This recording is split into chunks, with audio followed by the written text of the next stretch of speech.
Assalamualaikum warahmatullahi wabarakatuh. And thank you for joining the second session of Dakwah Training between me, you and Islam, organized by PERKIM Club IIUM in collaboration with Quranic Youth Club IIUM. Before we continue with our second session today, I have a few announcements to make on behalf of the organizer. Please take note. Firstly, please open your camera and please mute your microphone throughout the ceremony.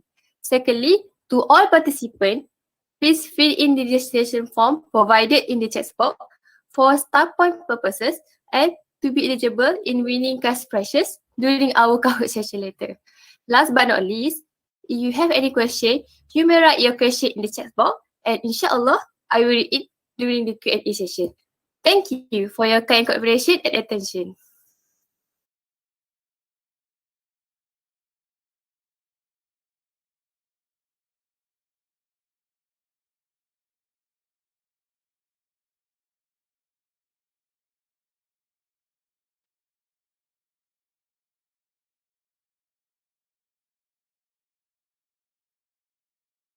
Bismillahirrahmanirrahim. Alhamdulillahirrahmanirrahim. Wassalatu wassalamu ala syafi'i anbiya mursalin wa ala alihi wa sahbihi ajma'in. Assalamualaikum warahmatullahi wabarakatuh. We will begin our session with the recitation of Ummul Furqan Al-Fatihah.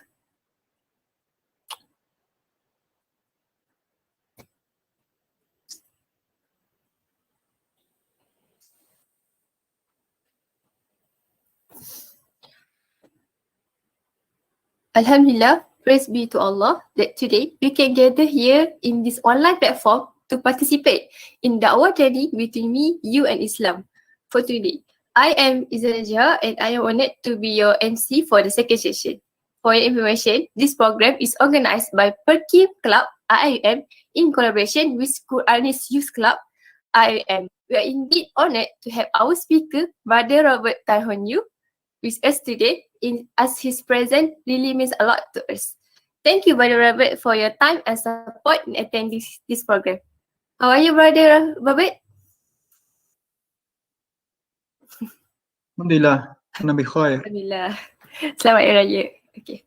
Distinguished guests, brothers and sisters, before I give the floor to our respected speaker today, it's a great honor for me to briefly introduce our speaker so that we may get to know him better. Our speaker today is a very amazing recognized speaker in the country. His name is Second Lieutenant Tahonyu, or also known as Ahmad Hafiz Amiruddin Ta Abdullah. He reverted to Islam in 2016 from Christianity, atheism, and Buddhism. So many religions, right? Okay. He is currently working as an administrative diplomatic officer in Ministry of Women, Family and Society Development and Assistant Secretary of Multiracial Reverted Muslim, a non-governmental organization. Previously, he is Dakwah Executive in Multiracial Reverted Muslim MRM, researcher in Malaysia University of Technology UTM, and Mu'allaf Research Officer in Johor Religious Department, JAIS. Right now, he is still studying for a Master of Philosophy in the Faculty of Social Science and Humanity, Islamic Civilization Academy, University Technology Malaysia. Oh, my father is lecturer at there. Okay. Throughout his involvement in Dakwah, he was awarded with several recognitions. Among them are Best Participant, Male of Mu'allaf Basic Islamic Knowledge, 2017, Johor Islamic Religion Department. Best Presenter under the category of Performance in the International Conference of Islamic Research and Education, 2018. Panel of Apothecary Counseling for Selangor and Kuala Lumpur Mufti Office since 2018. Without further ado, I would like to call upon Brother Robert, our speaker for today, to deliver his talk. Please welcome. Assalamualaikum warahmatullahi wabarakatuh. Waalaikumsalam warahmatullahi wabarakatuh. Assalamualaikum. Can you hear me loud and clear? Yes. Yeah, brother. Yes. Okay, alhamdulillah. Thank you, Sister Iza, for being the MC of the day. I was told by Sister Shaira say that my session will be on 2:30. So I just come log in earlier just for fun. And then I was being given extra time, it seems. Okay. So inshallah, my sharing today, I hope that this will be a dynamic sharing session. I believe that in the morning session, you all did a session with Brother Shakirin, is it? Right? He's a very amazing Yes. dying in Malaysia. I learned a lot from him throughout the 2 years I worked in MRM last 2 years. So he's my teacher, he's my guidance, and he's my main references, inshallah. Alhamdulillah. So I might not be powerful as him, so I'm still new. So if you have any recommendation, please please tell me is either during the session or after the session. Then inshallah I can improve it from time to time, inshallah. So I was given a topic today, the challenges of being a mu'alaf. So I will share more on from the view of being a Chinese mu'alaf, but at the same time you can relate it as to the Indian mu'alaf as well, and other religion, I mean, and another racial. Because most of the time the format, the theory, the principle behind the challenges is more or less the same. That is the qualification. You know what's qualification? Qualification. No. You will heard about qualification, right? Yes. It's like a quality itself that makes us someone to be able to do something. But qualification is based on your kulit, your skin. If you have certain kulit, you will not have those challenges at what I mentioned. Okay, this is one of the main thing that you need to know about mu'alaf. Okay, qualification. So okay, I will have I think our sister Shara will be sharing the slide. Is it? Is the share screen started? No.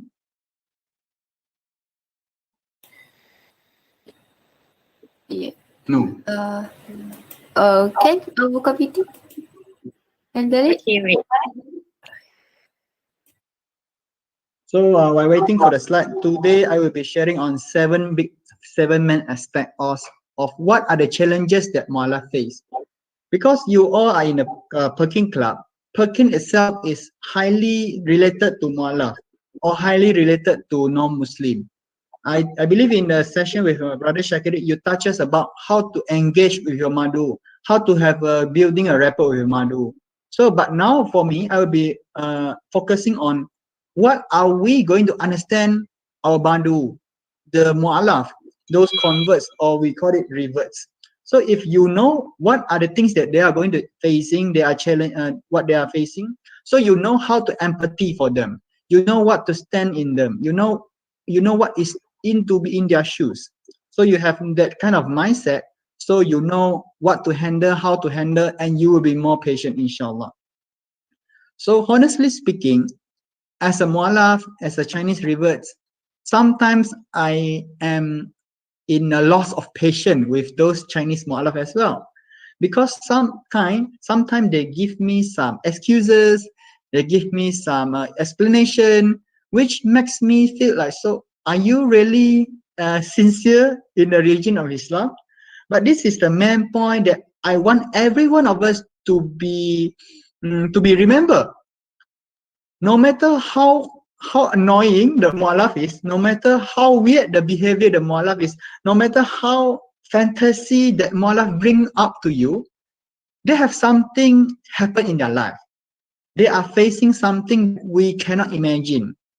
They are something that we never expected those things to be happen to us as a Muslim and for them as a mu'alaf. So first of all, I want everybody to remember one word: empathy. EMPATHY. Empathy. Empathy is that you think, you be in their place, you feel for what they are feeling. So you will know how to guide them. Means that if one day you are in their situation, how do you hope that people are going to help you? how do you hope that people are going to treat you? When I was working in Jabatan Agama Islam Johor, as Sister Iza mentioned just now, Mualaf Registry Department in Johor, I can see that some of the officers, they are not really well trained to handle this, what we say, this Mualaf, this Saudara Baru, or they call it Saudara Kita, this and that. So this is the main thing, that they don't have the mindset.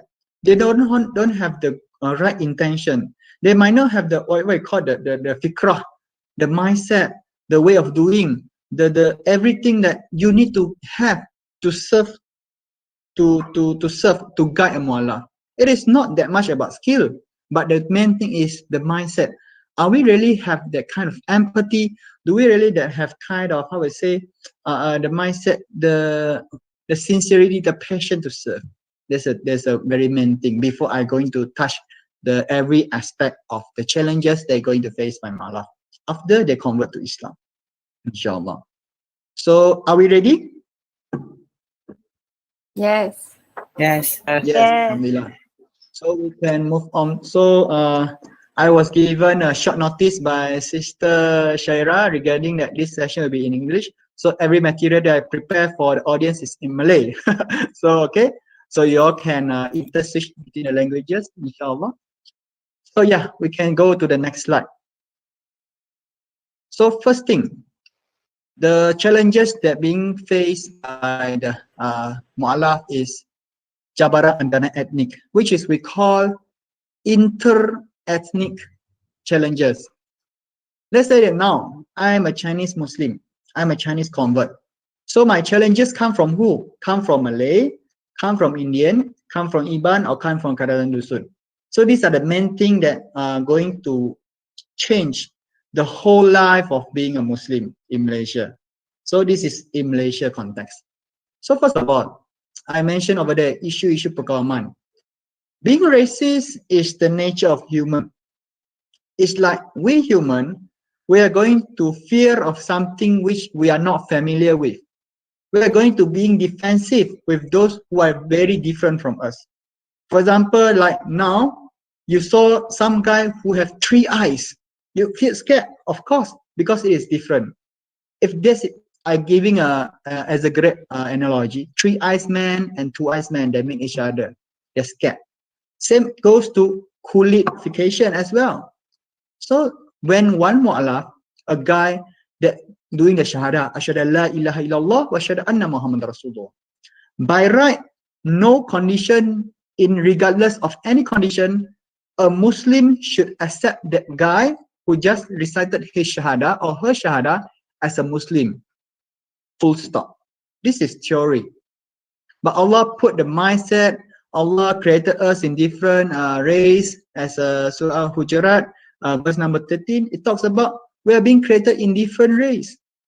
So we human have that psychology, have the mindset to being defensive to those who are different from us. So the first thing, perkawaman, racism. It is normal, but we cannot normalize it within our faith. We cannot normalize it within our ummah. Recently, we have been so concerned about the issue of Palestinian, how they are being oppressed. But do we really, how to say, look on the qualification?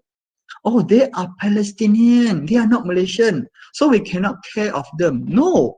But during this time, we still pray for them. We still donate our money for them. And we still change our Facebook profile picture or even WhatsApp profile picture to show our solidarity towards them, right? So the thing is, it is not about the race itself, but we focus on the faith itself, the shahada itself. Yes, yes. You can also speak Malay. Campurization no problem. Can, no problem. So this is the thing. The thing is perkawaman, the racism. So when a mualaf, which is non-Malay, the originally from a non-Muslim family, being a Chinese or Indian or Iban Kadazan Dusun or anything, they convert to Islam, they need to live within the Muslim society, which is majority Malay. When it is majority Malay, people will start to being defensive towards you. Alhamdulillah, I can say that most of the people I met in UIM, they are not having that kind of Malay supremacy. You know what Malay supremacy? You know? Oh, Yes? No? no. Yes. No. Okay. It is being adopted from the term of white supremacy, apartheid. When like we call it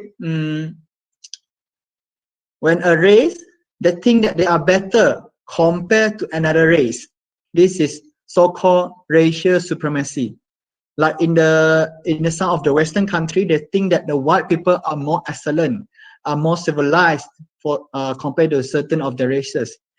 You can say it like Zionist, but it's very radical because supremacy is very halus, a very subtle thing.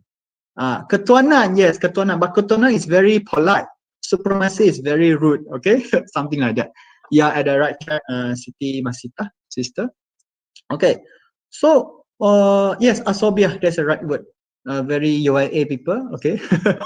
Okay, so we go into cabaran integrasi kebudayaan Islam. So what is the culture of Islam that we are actually talking about? Do Islam have a culture? Yes, we did have. The culture is the culture that include all the culture as long as that specific racial culture doesn't go against the teaching of Islam according to Quran and Sunnah. This is the integration of Islamic culture. But in Malaysia, most you can see, and 1, 2, 3, the fourth point I say, orang Melayu menganggap diri mereka sebagai integrasi keseluruhan yang menggabungkan agama dan gaya hidup mereka. It means that most of the Malay in Malaysia, I don't know whether you are one of them or not, they think that whatever is in the culture of Malay, it is the culture of Islam. My words, whatever is in the Malay culture is the culture of Islam. Whatever. So it means anything that Malay do is equivalent to Islam. Everything that Islam do is equivalent to Malay. I think the former is problematic, but the latter is quite okay. Let's say, for example, during the Idul Fitri, Malay will wear songkok, baju Melayu to celebrate, to show the atmosphere. If any of the Muslim doesn't wear that thing, that costume, they're going to say, oh, kau ni tak support lah, tak potong steam. That this is the situation. This is what we call as Malay supremacy. This is really the fourth point. Anggap diri mereka sebagai integrasi keseluruhan. It is okay if you make it within your own race. But if you are going to accept someone from the racial which is not same as your culture, this would be very problematic for them. One example, if one Chinese guy, he is able to accept the teaching of Islam, but due to certain history, traumatic experience with Malay, maybe that Chinese guy have some kind of ex-relationship, past relationship with a Malay, and make him feel so annoyed with Malay culture. Whenever you know those kind of movie when it looks at something, oh, this is the food that being given by my ex-girlfriend. When I say this food, I feel so traumatic. So same goes to some of the Chinese mu'alaf. They have some traumatic experience with the Malay, but they're okay with the Islamic teaching. But during this time, if we are going to force this Chinese to accept the Malay culture, this will make him being further away from the teaching of Islam. You may think that this is a joke, but this is a reality, okay? This is one for some of the experience shared by some of the mu'alaf to me. Being a Muslim doesn't mean you need to be a Malay. Let's say we look at the fifth point. Untuk kebanyakan orang Melayu, untuk Muslim berbangsa lain juga hidup dalam lingkungan budaya yang sama seperti mereka adalah lebih diredoi. Means that you will able to accept the Muslim who are more Malay, so that you can, okay, this is Muslim. The Malayness of one individual decides whether he is Muslim enough or not. Isn't this problematic? Yes, it is problematic. That's why I put it under this one, the challenges, intercultural, inter-ethnic challenges. So when you have that kind of mindset that stops you from able to look at the individual in terms of religion, and you just look at the culture, this is very problematic. I will share with you one of the very interesting incident. There's a mullah, Chinese mullah, live in Terengganu. Okay, so when he convert to a Muslim, convert to Islam, being a Muslim, the local Muslim prohibit him from using chopstick while eating any meals during the daytime, or I mean anytime lah. When you're eating, you as a Chinese Muslim, you shouldn't use chopstick. Understood? Do you think this is weird?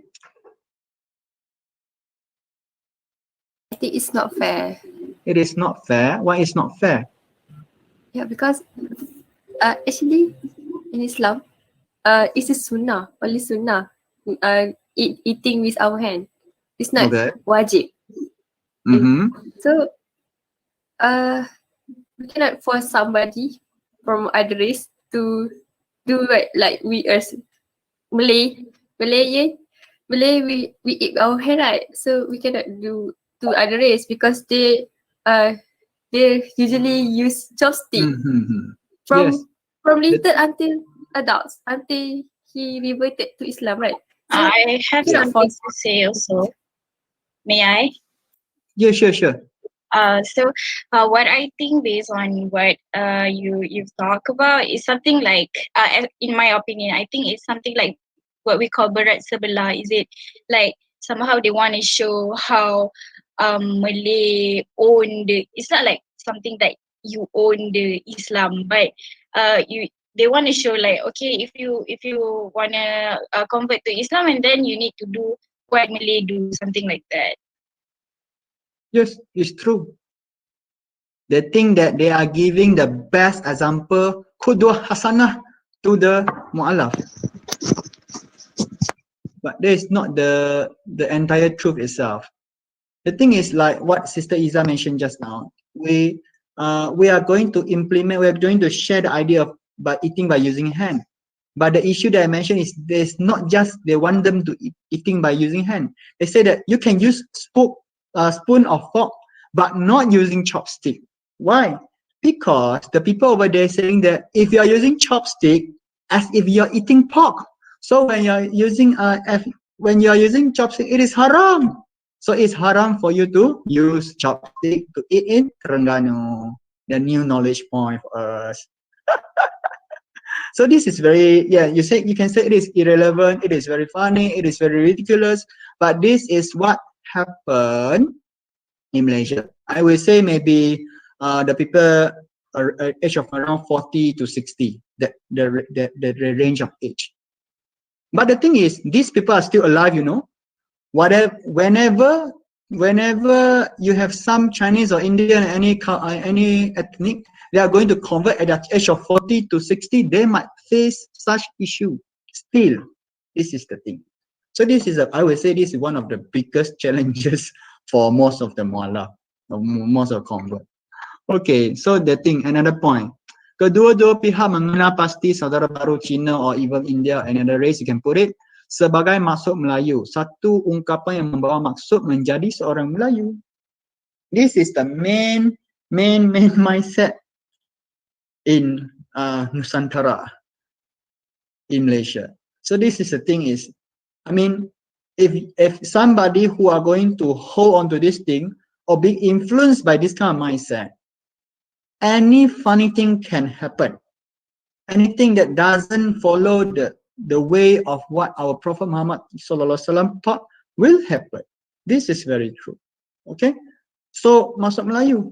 So the thing is, you can go through literature, what I mentioned, even Ma, Azman, Cikgu Suhaila, all this I mentioned is not just by simply experience or just plucking from the air. is literature based. We are all learned. We are all learned. So yeah, I show you all those references. The Malay supremacy, the equivalent of being equivalent of between Malay and Muslim. This is the problem in Malaysia. The thing is, we as a PERKIM volunteer, as one of PERKIM member, or either you are a QYC member, the thing is, you need to be aware this kind of thing exists. So when maybe some of the people who are non-Muslim propose such question to you, you know how to handle them. You know what to explain to them. Or because we have the problem of mingling in between the culture and the religion.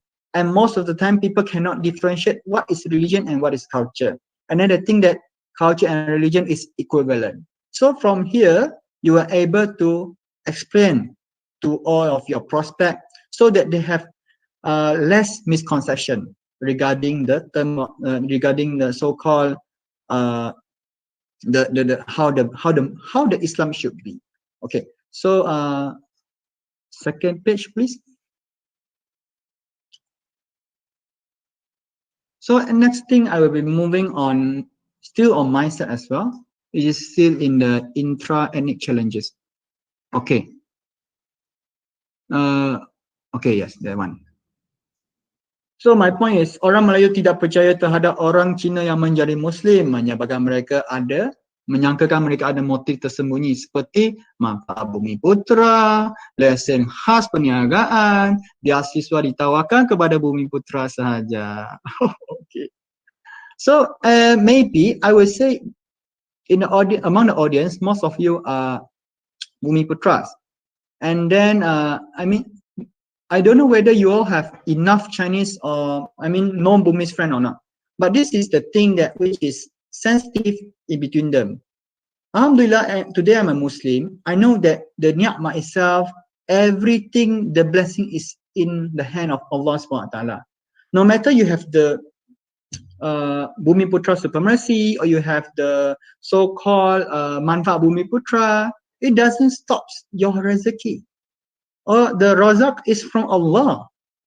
So the thing is, these are the things that make people insecure.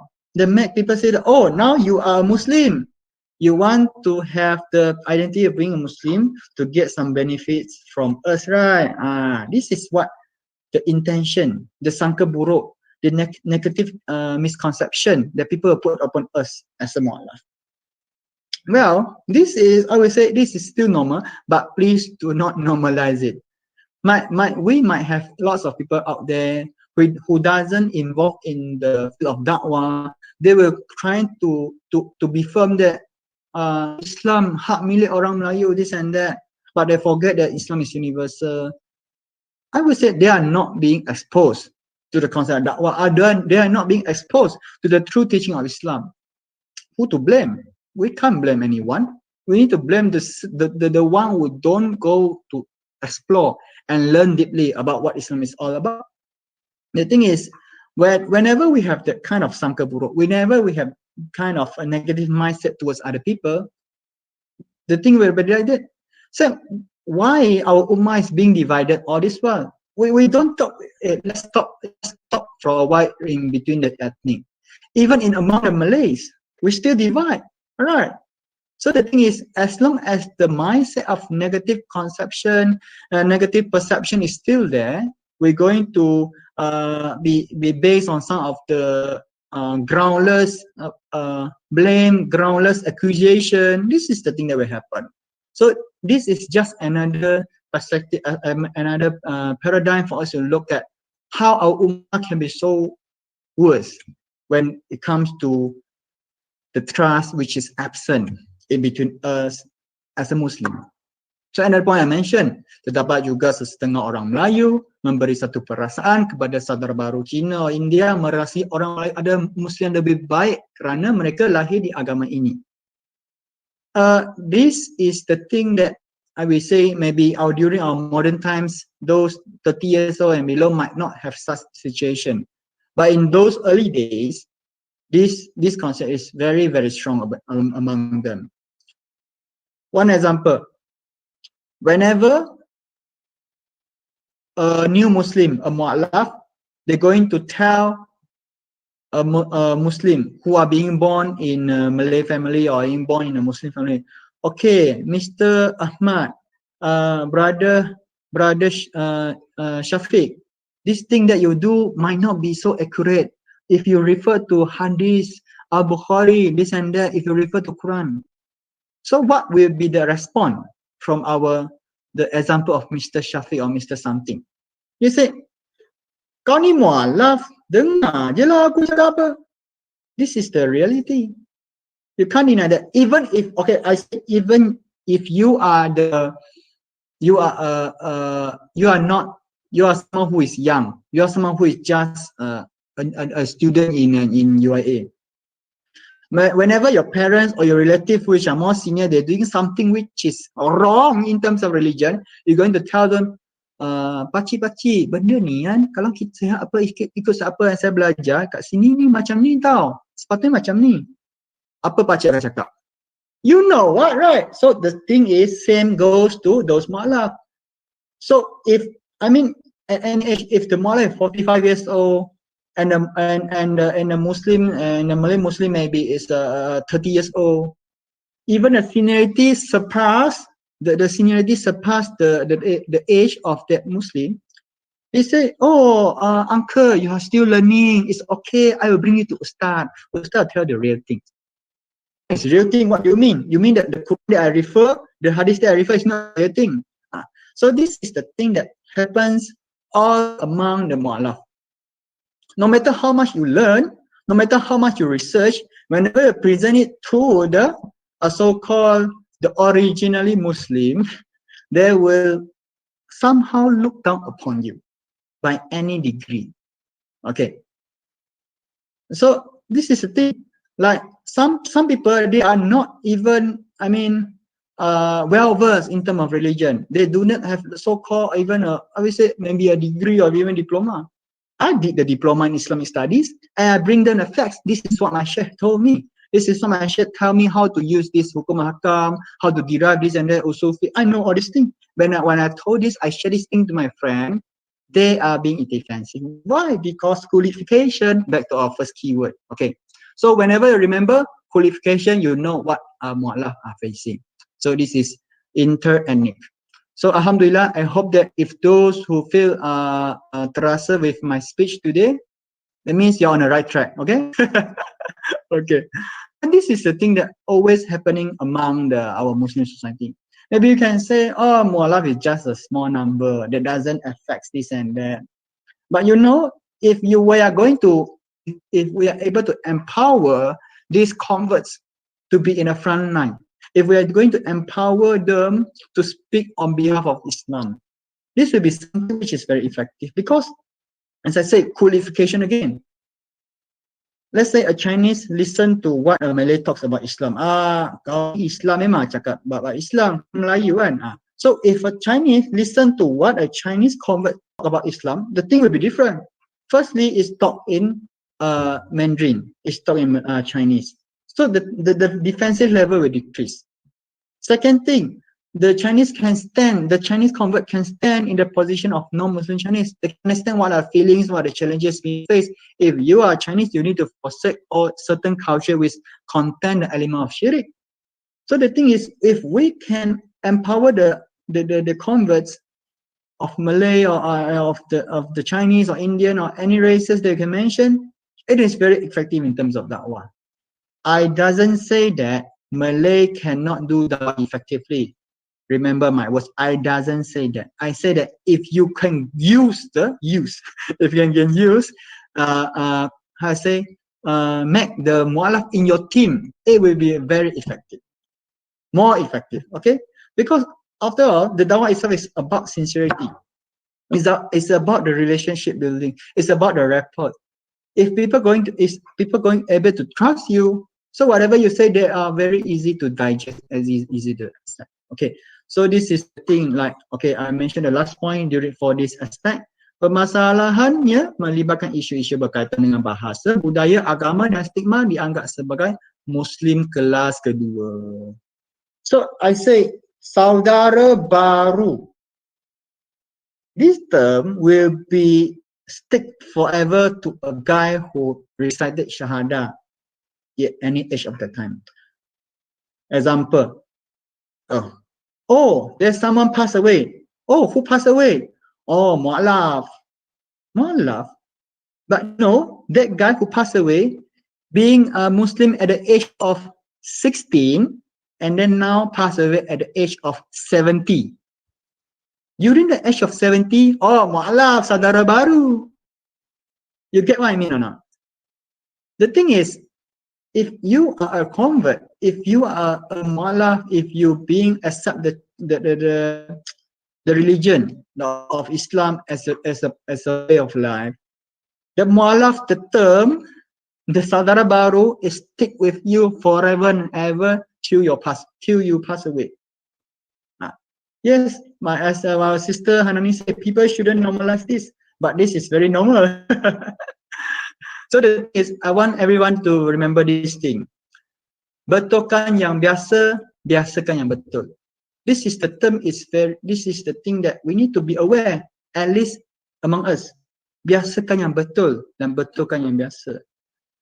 Those things which are being done by our ancestor might not be the right thing.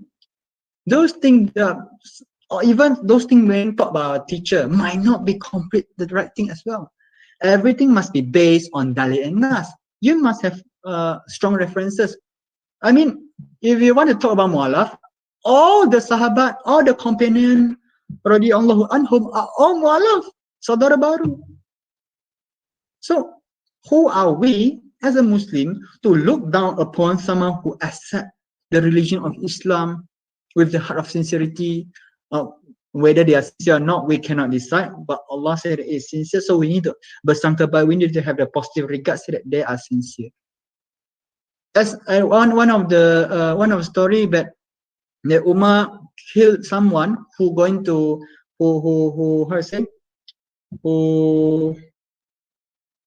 I forgot the word. There's one enemy on the battlefield. He repented and he want to accept Islam. Then Umar killed him. So Prophet Muhammad ﷺ is being angry. He said, why you kill him? Umar said, oh, this guy, he just pretend he want to be saved. He just pretend want to be a Muslim so that he can be saved. So Prophet Muhammad ﷺ asked him, did you open up his heart and look at what is inside? So we human cannot do until this degree. The thing is, we need to always believe the people in front of us, Malay Muslim, Chinese Muslim, Indian Muslim, whatever kulit Muslim you are, you need to believe that they are sincerely believe in the religion of Allah SWT. Just that maybe they did some mistake doesn't mean that they are not sincere. Maybe they have some problem, maybe they have a misconception that not being clear during this. So it's our job, as your job as a volunteer, a member of QYC, as a member of PERKIM, to guide them step by step. Yeah, you need to go through this kind of training. Alhamdulillah, you have this kind of training to get clear what is the picture on the ground. Okay. May I ask question? Yes, please, Sister Mahfuzatul. So how you guys want us to call you? I mean, somehow, kadang-kadang kan ada orang panggil mu'alaf, dia tak berniat pun kata yang dia panggil mu'alaf sebagai macam kita acknowledge orang tu, oh dia mu'alaf. Tapi kita bukan berniat untuk menyatakan yang mereka tu kita tidak melihat diorang punya tempoh masuk Islam bila kita sebut mu'alaf. Apa yang kita tahu bila mereka masuk Islam, ambil convert back to Islam kan, revert kita kenal dia sebagai mu'alaf lah. Macam tu, kita bukan menghina, kita tidak menghina sama sekali. Kita macam tu lah. Tapi kadang-kadang kita saya terfikir apa layaknya, bukan macam mana, apa word yang sepatutnya untuk kita panggil yang menyebabkan you guys tak rasa. Yes. Maybe among the Malay Muslim you don't have the intention to do so, but what you mentioned is being listened into the ears of those mu'alaf. It is not for you to decide whether you have intention or not, because maybe people can say, oh saya hati murni, cuma mulut ni buruk sikit. who on the hell will believe on this? That's the thing. The thing is, you need to, if you are going to serve in the field of da'wah, if you are going to serve in the field of society, you're going to do the khidmat masyarakat, you must know how to take care of the sensitivity. This is the thing about culture. The culture can be very complex. As like we know, when we go into someone's house, they have some pantang larang, we cannot do this, we cannot do that, we cannot do something, simply do something so that they won't be terasa and don't feel dishonored. They will feel they are being respected. Same goes to any mu'alaf. So why should we call them as mu'alaf? Why don't we just call them, oh, ya habibi, yeah, I'm my Muslim brother, my Muslim sister. Yeah, call by name, call by brother, sister. Well, I mean, would you just say, oh, yeah, Sister Iza, the anak pensyarah, would you just call like that? No. You don't need to mention those kind of criteria. Hey, anak derhaka. No, you don't need to mention all these things. You know that this guy is anak luar nikah. But oh yeah, bin Abdullah, alhamdulillah. You don't need to have those kind of specific labeling, isn't it? So this is the thing, like, biasakan yang betul and betulkan yang biasa. You no need to call them by so-called mu'alaf or something like that. Oh, this is the thing, like, I mean, maybe people are kind of hard to add this kind of thing, but in the end, this is the real stuff. Yeah. Okay. So let's move on to cabaran dalam etnik. Next slide, please.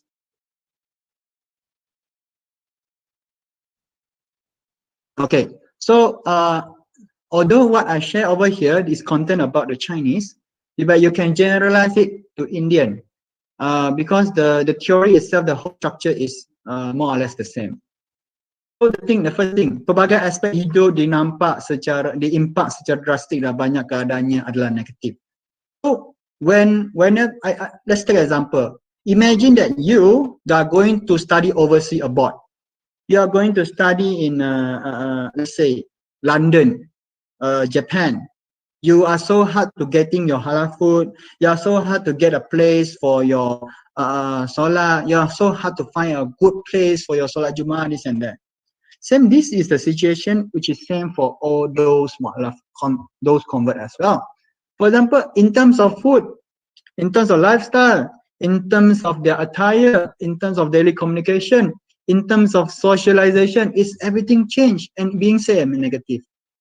For example, oh, okay, you're going to have a gathering with a friend in a cafe. Oh, you cannot eat pork. Oh, why you cannot eat pork? So this is the thing, that why you cannot eat pork, this and that.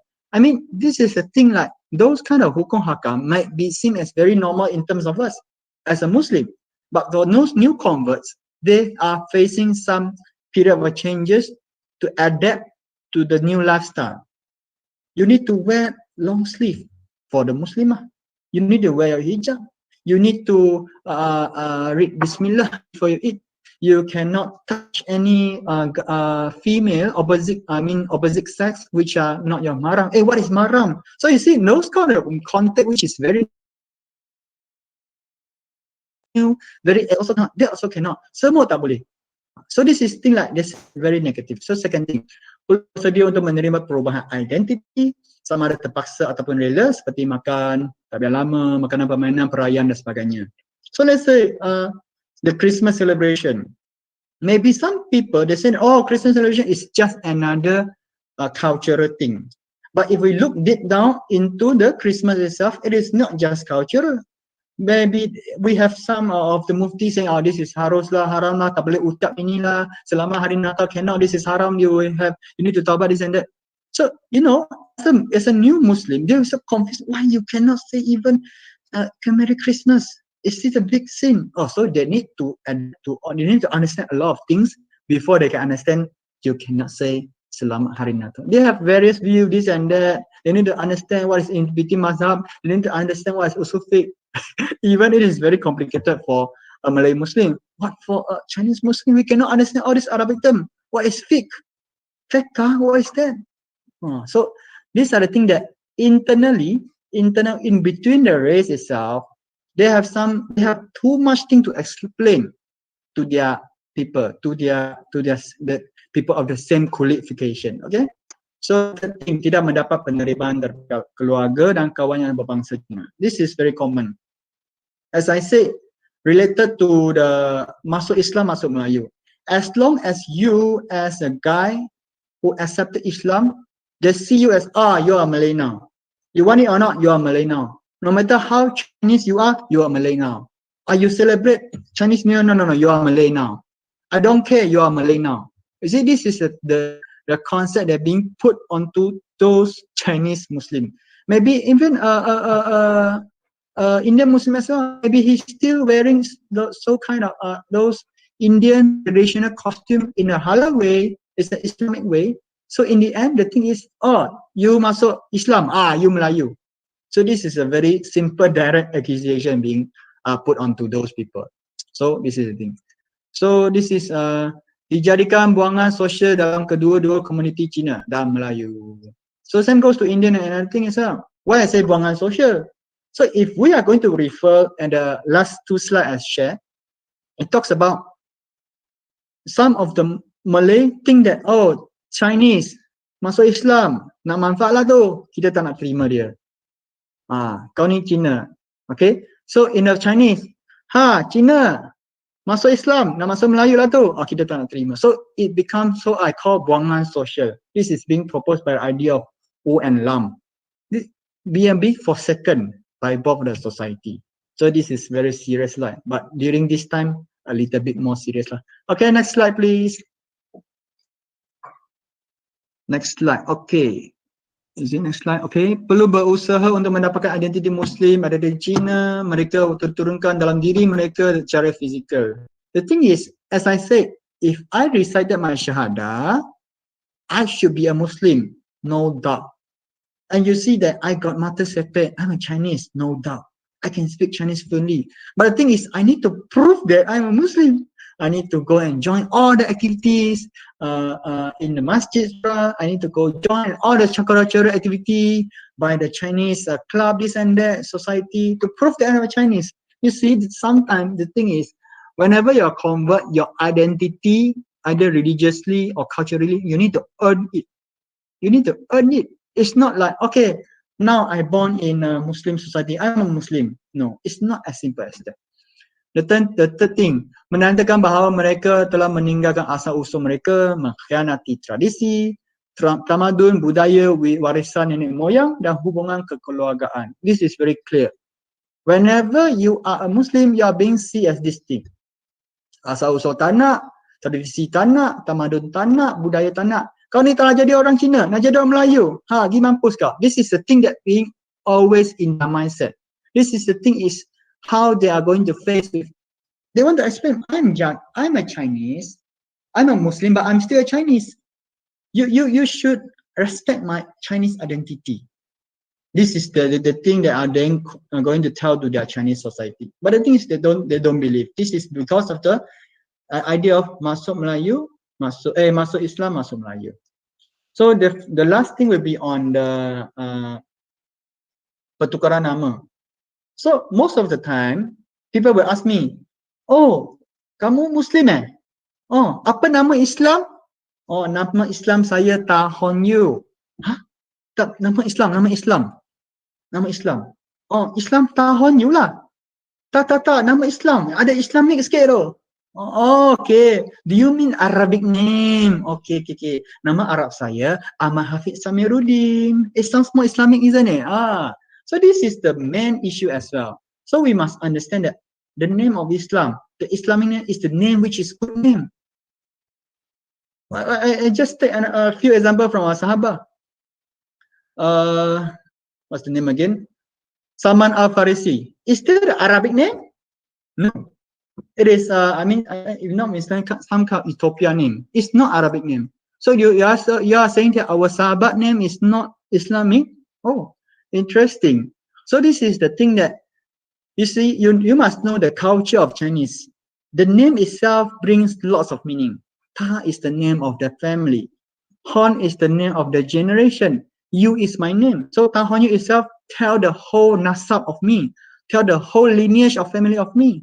I might not have the binti or something behind me, but the thing is, when people know, okay, Ta Honn, I know which generation you are from. I know which society you are from. This is the thing. the wisdom and the thing behind the name of every culture. Maybe if you ask those people, Robert T. Kiyosaki, what is the T in between there? What does the Kiyosaki mean?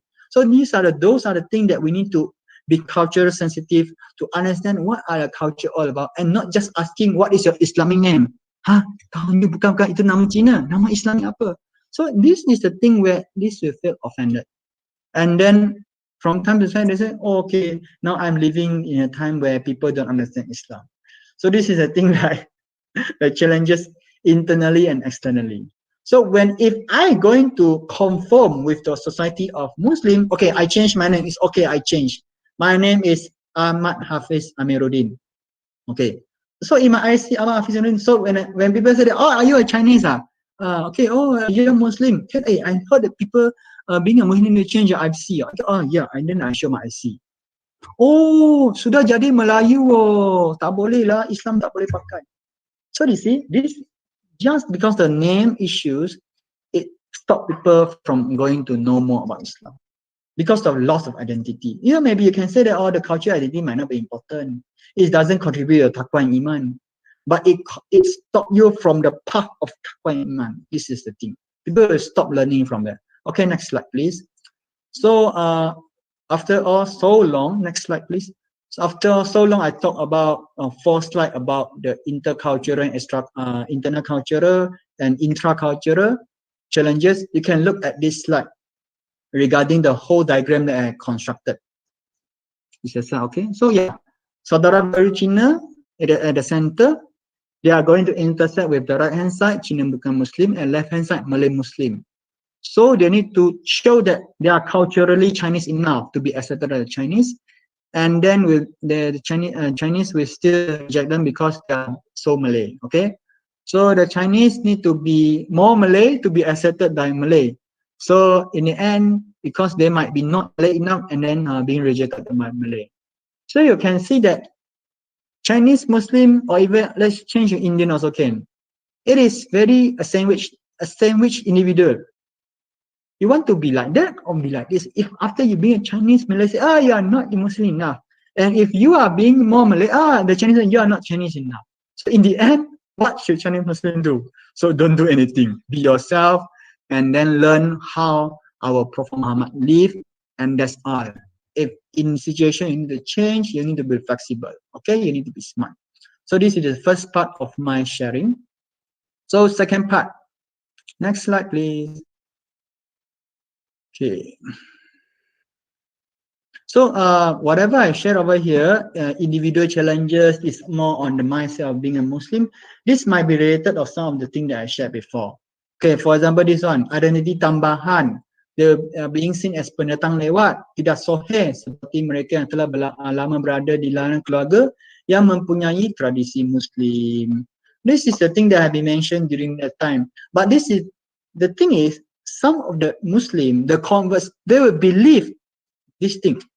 They will believe that, oh, okay, I'm not sahih, I'm pendatang lewat, so I need to learn. But if those converts, they know what Islam should be, it's based on the Quran, it's based on the Hadith, it's not based on the culture, they were going to be courage, be brave to tell, to be brave to practice what's being learned from the Quran and the Hadith. It's not just based on what the culture taught us. This is the thing. So the thing is, you see, if they are going to keep holding on to this kind of belief, they will be less confident. They will be less firm. What if they are not confident, not firm?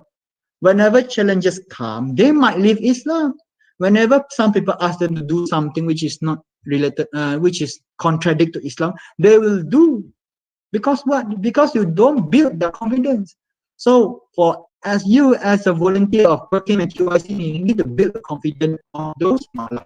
You need to tell them that, okay, what you do is right. Maybe something that culturally people are doing is not right, this and that, this and that. You need to explain them thoroughly. They don't understand, explain again. Use the good language, use the right way to explain to them. Okay? Second, mempunyai kebimbangan sekiranya tidak dapat memenuhi kehendak this and that, terlampau banyak perkara baru. It means that as a Chinese, I step into the religion of Islam. There are so many things that I want to take care. As I mentioned just now, in terms of food, what is halal? What are the things that I cannot eat? What can be considered halal? Okay, in terms of salat, I need to pray 5 times a day. Usually people, maybe they wake up at 7 o'clock, 8 o'clock, now they want them to wake up at 5 o'clock for sahur. And you want them to have fast. You want them to pay zakat. There are so many things that overwhelm them. They need to do A to Z regarding Islam. Maybe those who are living in a Muslim society, they feel easy because they've been used, we've been trained to do this thing. Because you see, hukum hakam, this thing is more on habits itself. We know what's right and we need to train ourselves to be praying on time. Solat awal waktu is not even easy for every of the Muslim over here. So for those of the new Muslim, they are so committed to Islam. Yes, I want to be a good Muslim. I want to be taqwa. I want to be the shahada. I want to be shahid. You know, there are some of the very excited converts, right? So, but then they want to see, okay, what I need to do now. I want to do this. This also cannot. Okay, I cannot. Then I don't do. Okay, I need to do this. This is something very new for me. How to do, what to learn. So you see, these are the time that people need support. They need a good companion, need a good advisor for them. So they need to, how to say, they are very worried about themselves. They cannot do so many things at one time. So third thing, masuk Melayu, masuk Islam, masuk Melayu. The convert believe this as well. Sekarang aku dah jadi Muslim lah, aku dah jadi Melayu. Aku kena jadi Melayu. So in the end, they will be rejected more by the Chinese, non-Muslim Chinese. When they are being rejected by non-Muslim Chinese, they'll be more depressed, they'll be more sad, they feel themselves lost, no value. Because what? Because they believe in this thing. Masuk Islam, masuk Melayu. So third thing, fourth thing, kelaziman saudara baru Cina, India untuk berkahwinan dengan individu yang sebangsa dengan mereka. We might say that intercultural marriage, mixed marriage is possible, but it is not still not that how to say, it's not a practice in Malaysia yet. I would say not common practice. So whenever a Chinese Muslim or Indian Muslim, yes, they will be more comfortable with their own people, with their own people with the same language, same cultural understanding, so that they can understand their problem better. So if they're going to marry a Malay, if the Malay is not going to understand what is the cultural barrier, they are not going to understand the whole situation, this will be a very challenging marriage for them. So this is another fourth thing. The thing is the marriage itself, if my preferences will be more on Chinese, my preferences will be more on Indian. So this created another challenge for them as well. But if they are going to know, the thing is, our partner is not based on qualification, but more on qualification. The quality that being said by Allah subhanahu wa ta'ala, they ask us to, the Prophet Muhammad sallallahu alaihi wasallam asked us to look into 4 things: the religion, the outlook, the harta benda, or even the nasab itself. So there are those things that going to judge us to pick a good husband or wife. It's not based on qualification. The fifth thing, populasi golongan Cina Muslim. Okay, this is related to the marriage because like it's so hard for people to find among the same race and the same religion in Malaysia. Now, maybe you can find, okay, maybe, for example, I can find a lot of 40s, 30s, or even 50 Chinese Muslim lady. Oh, of course, this is not within my marriage criteria. So these are the things that are being faced by them as well. Okay. So next one.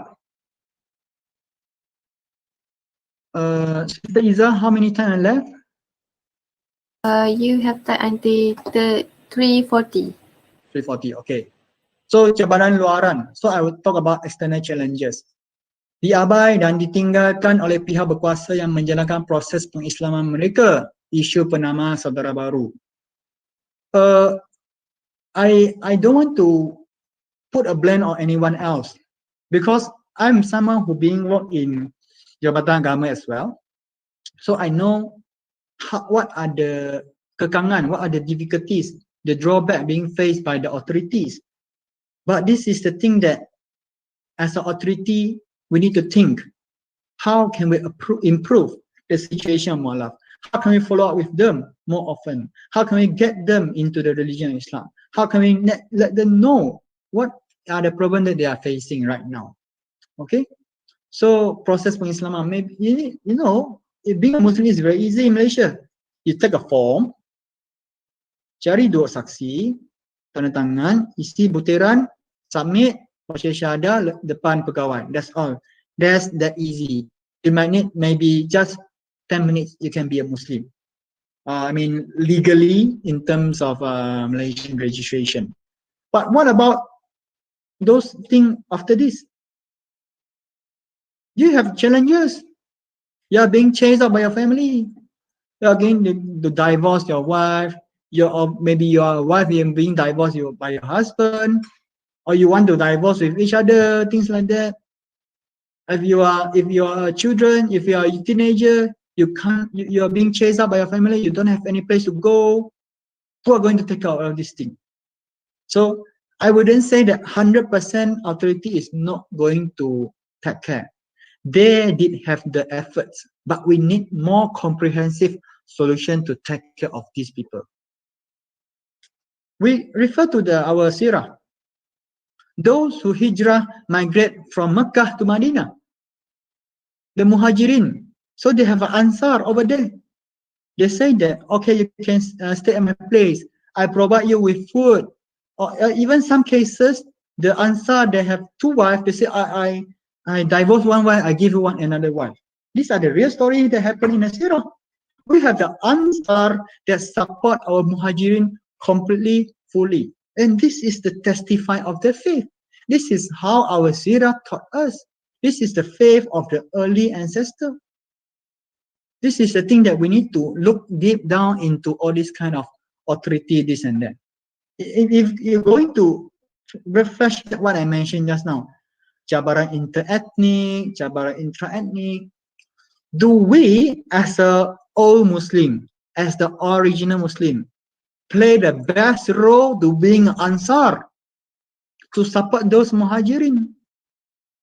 As a Muhajirin, you need to face all those kind of challenges, as I mentioned just now. It's not just food, it's not just attire, it's about emotional challenges. Imagine now you have no home to go. Imagine now you are a working adult, you have no money at all. So who are going to support you? This is the external challenges, which related much more to internal challenges. I mean, in terms of mindset, which related to the last slide that I shared, the concept itself.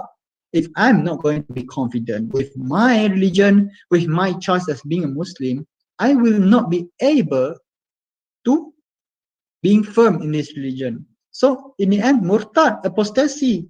So bila kita murtad, bila Muslim murtad, kau mualah memanglah murtad. So in the end, who to be blamed? We are going to ask, do we really play the role of Ansar? Are you being a member of PERKIM and QYC now during the time of COVID? Do you text them? Do you approach them? Do you say hi to them? Do you ask them those kind of maybe we claiming stupid or unnecessary question? Do you get your vaccine lah? This and that lah? We feel annoying question, but this question may be very touching the heart. You know? Okay.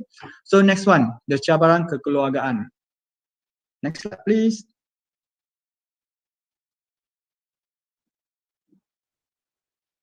No question until now? Okay. So cabaran kekeluargaan, keluarga. Yeah. So first thing, rutin kehidupan seharian. This is the thing that being changed. Second point, tidak puas hati, rasa marah, dihalau, dibuang keluarga. These are the things that I mentioned just now. You see, our best support is family. Our best comfort, last comfort is our family. Whatever challenges we face, we back to our family. We back to our father, our mother, our brother, sister, our husband, our wife. So, if you are going to be a Muslim, you're going to be a convert, you're going to change your religion from Buddhism, Christianity, or Taoism, anything, Hinduism, go to Muslim, this is the possible outcome. People don't want you. People will forsake you. Oh, kau tak nak aku kan?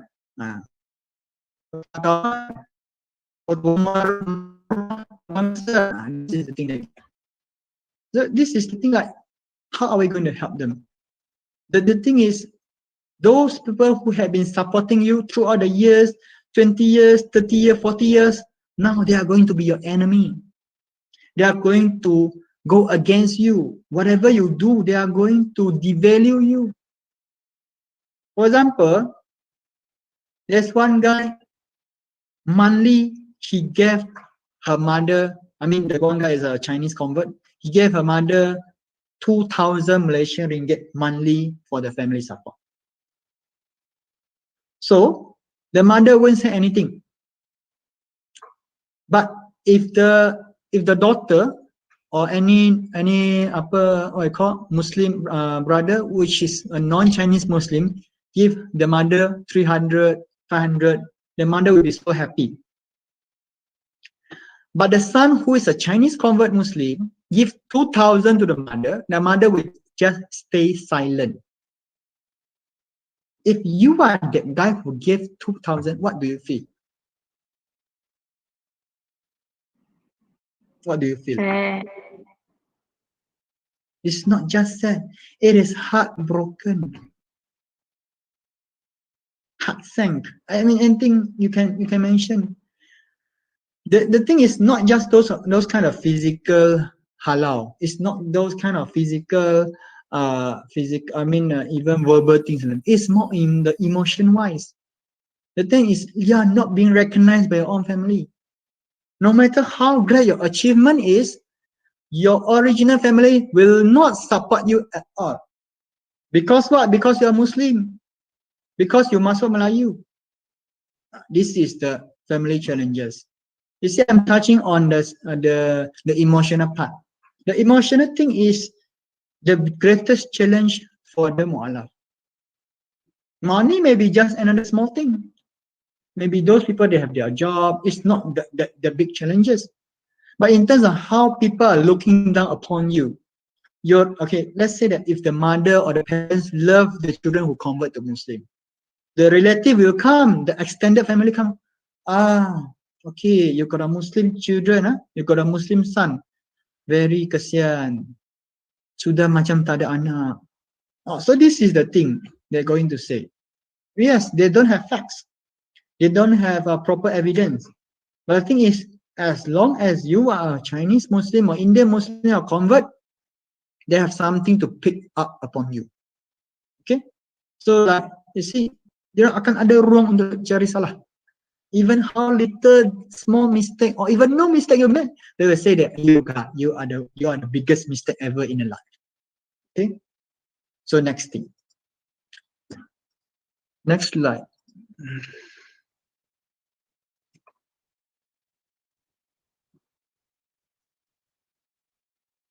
Next slide, please. Okay, cabaran ilmu dan pendidikan. I'll talk about the knowledge part. I mean, knowledge is about how much a mu'alaf able to understand Islam.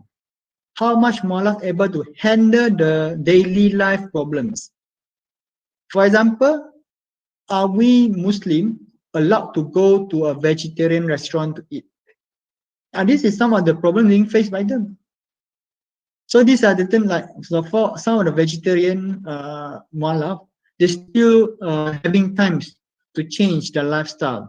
They're still trying to learn how to be a Muslim. They're able to eat this and that. It's not haram anymore for you to eat chicken or even to eat the beef. So they're trying to learn step by step.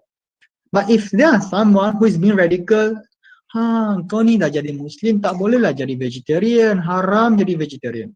So you see, those kind of external ideas, those kind of idea that comes into it will make the mu'alaf very stressed. Will make them feel that, oh, so what should I do?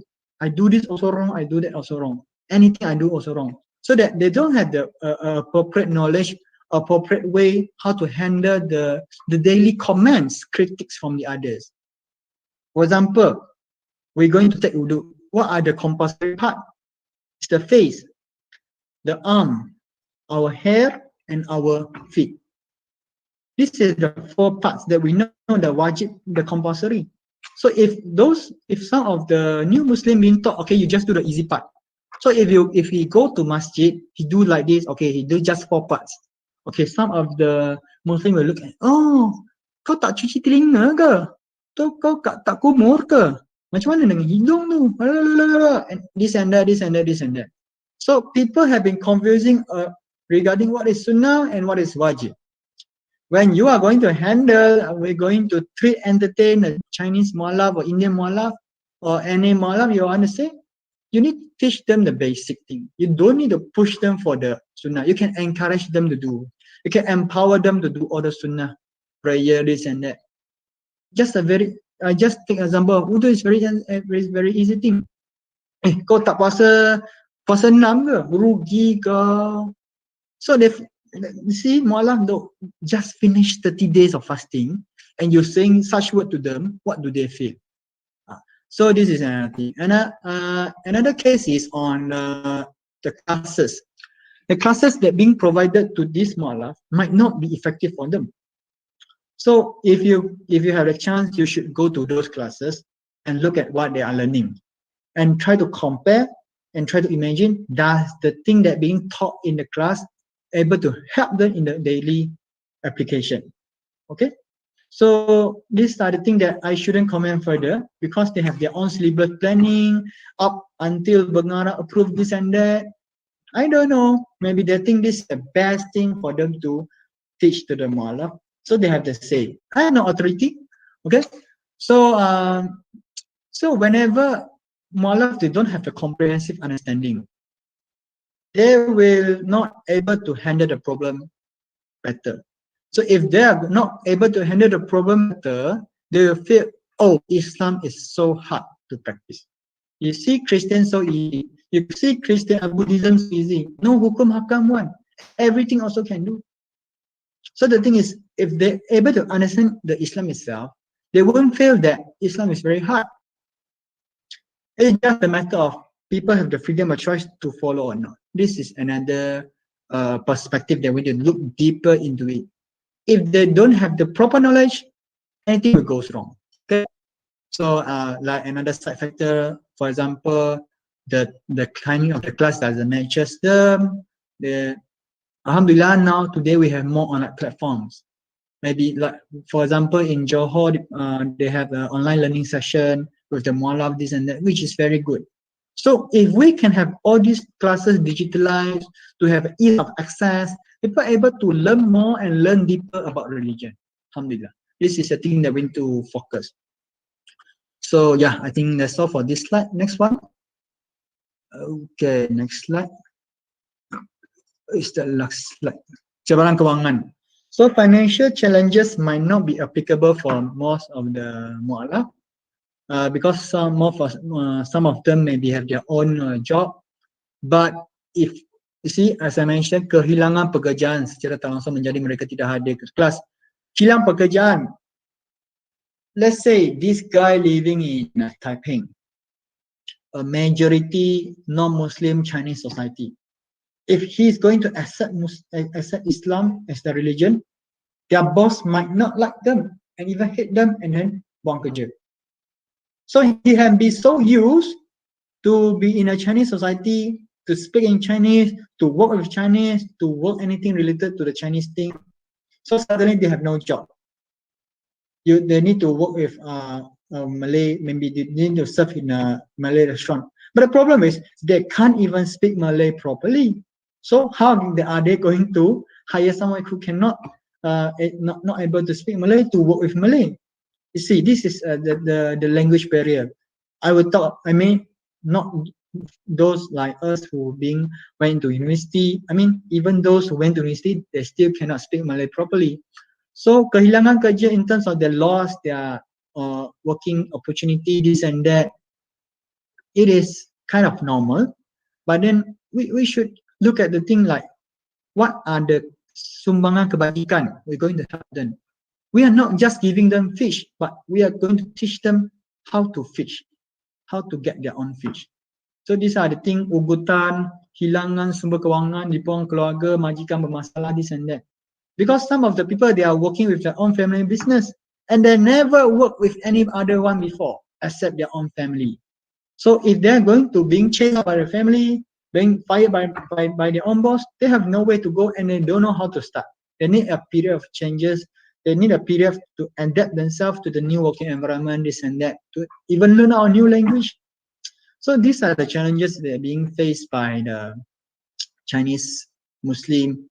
I would think that the literature I go through, Indian Muslim also more or less, but more dramatic experiences for those of the people that share to me. Yes, next slide. The diagram that I share with you. So these are the things that that I try to summarize. Chinese Muslim having stress because they are minority. Minority in terms of cultural. Among Chinese, they are religious minority. Among Muslim, they are racial minority. So when they are minority, they face those kind of stress that I mentioned just now. So either culture can be a challenge for them, even the religion can be a challenge for them as well. But in terms of culture and religion, they have to dig up some of the resources, the strength, the kekuatan for them to move on. So they have the daya tahan.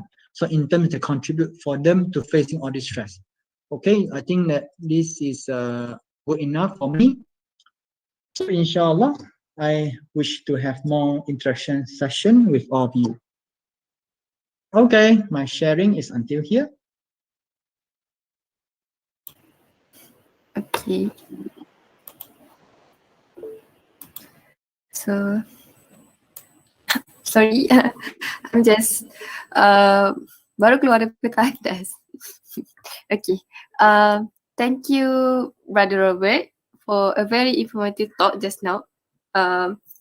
It's very interesting quote that you said, not highlighting the qualification, but in highlighting the qualification, right? Yes. And then from this quote, I get we cannot be judgmental.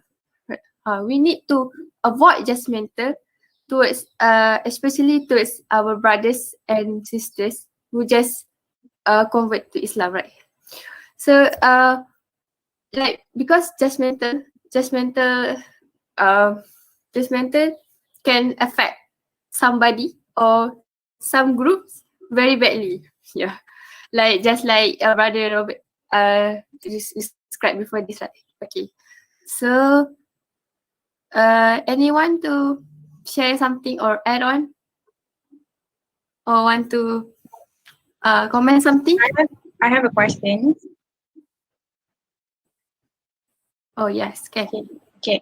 So I've been wondering about what we have discussed today about the cabaran and everything. So have you ever met those who he or she originally from Chinese, let's say he's a non-Muslim, and then he got the hidayah, and then he reverted to Islam. And then after these cabaran that he need to encounter, so he decided to revert back to Chinese. You know what I mean? So have you Decided ever, to what? Decided to what? come again? What do you think? After they face all the cabaran, they decided to do what? They decided to revert again to convert to Chinese. Okay. Yeah. So have you ever encountered this kind of case? Yes. Yes, my job is to do a counseling session with all these people. Okay. So I am now serving in Jabatan Mufti Wilayah Persekutuan and Jabatan Mufti Selangor as a panel penasihat akidah untuk memberi counseling dan bimbingan kepada mereka yang ingin murtad. So these are the cases that I will say weekly basis, I will go to them and talk about all these issues to them. They will complain to me how bad that face in being a Muslim, this and that, how annoying they want this and that. So they want to murtad. They apply for murtad. They want to come out from the religion of Islam. I tell them, yes, you have been touched by the hidayah of Allah SWT. Allah had guided you to this pure religion, this and that. Yeah. But the thing is, he met lots of them who do not really understand the religion itself and treated them badly and they want to come out from the Islam. They don't want the identity of Muslim to be with them. You see, they love the Hidayah so much, yet because of the people around them, the society of them, press them, suppress them, I mean, either intentionally or non-intentionally, they are being so disappointed with their religion of Islam because they have the understanding of the Muslim and the religion. I will keep reminding them, this is religion, this is Muslim, this is two different entities. You need to divide this and that. But most of the time, it's like they don't get good guidance. So usually I will have 12 sessions with them. So most of the time, after the 12 session, they say that, okay, he understand all this, and then he won't try to murtad, because he said that all this while she don't get a good guidance. Even some of the atheists that come, they say that, okay, maybe now I'm not ready for any religion, but after this, I want a religion, I will choose Islam. So these are the things that I encounter all this while serving in as a panel penasihat akidah. Those are the cases. Like, it is not a rare case. It is very common case among the, I would say, mu'alaf, just that they don't tell others. Okay. By the way, I just want to highlight again, briefly, the point, from brother Robert talk. Firstly is ethnic challenges, right? Okay. Secondly is individual challenges. Thirdly is external challenges. Four is family challenges. 5 is knowledge and education challenges. 6 is language challenges, and 7 is financial challenges.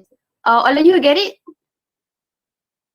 Yes. Yes, Yeah, I think we need to memorize the challenges of what Brother Robert said before.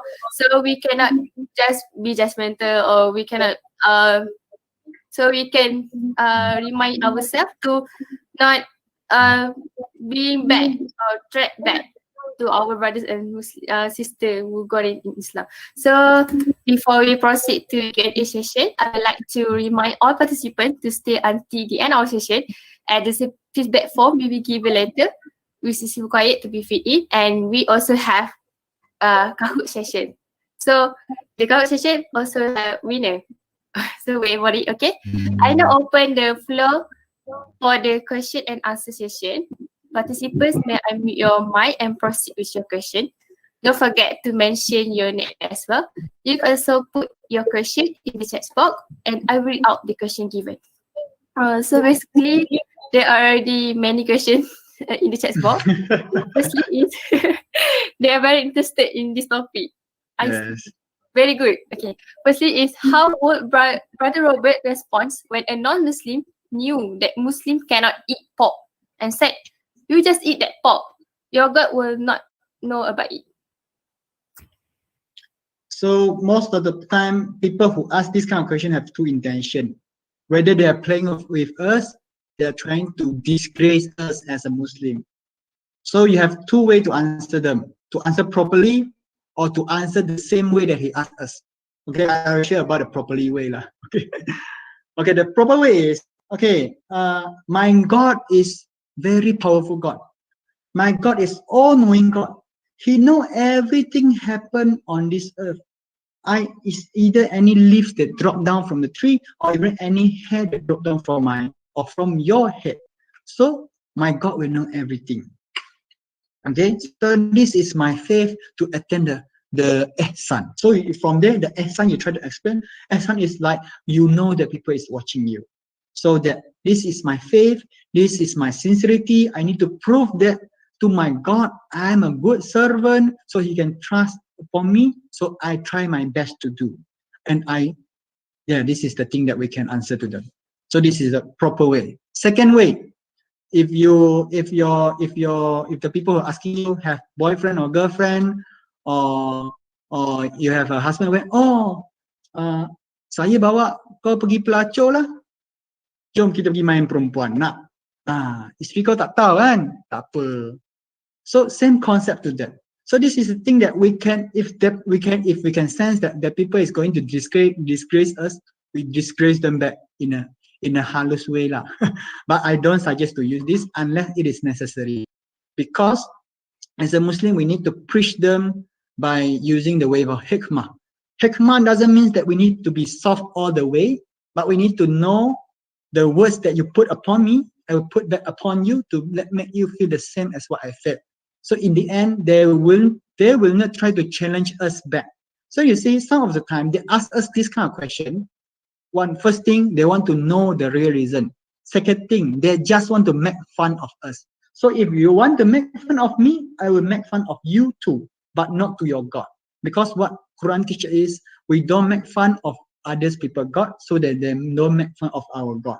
That if they make fun of our God, we use the proper way to teach them the way of the wisdom, but make them feel that you are in the wrong position. I am showing the way how you should respond to me properly. So next time they won't challenge us easily. Be firm on the ground, inshallah. Is it too radical answer? So, is okay, Syahida Jailani? The question, the answer, are you satisfied with the answer? Oh, You have yes. to wait. Okay.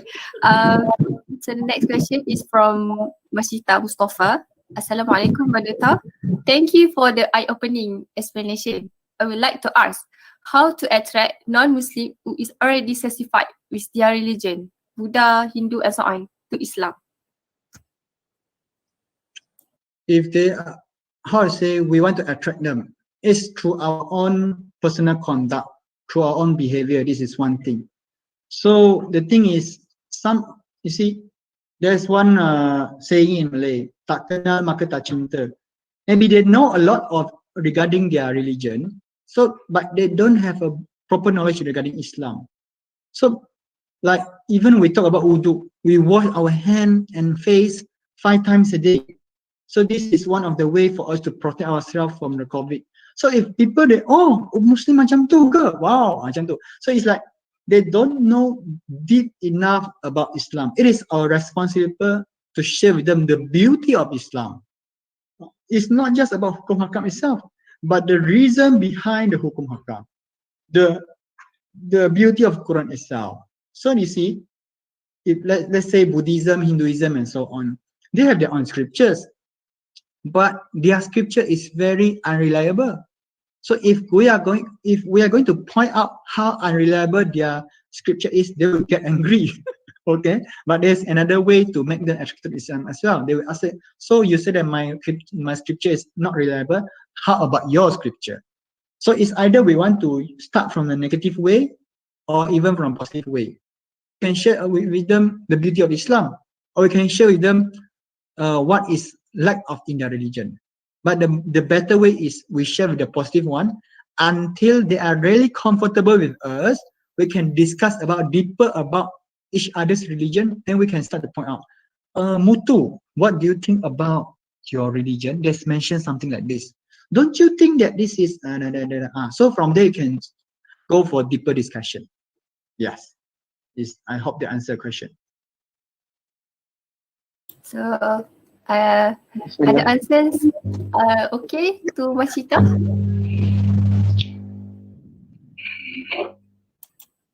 Okay. So we have one brother. Wait. Hello.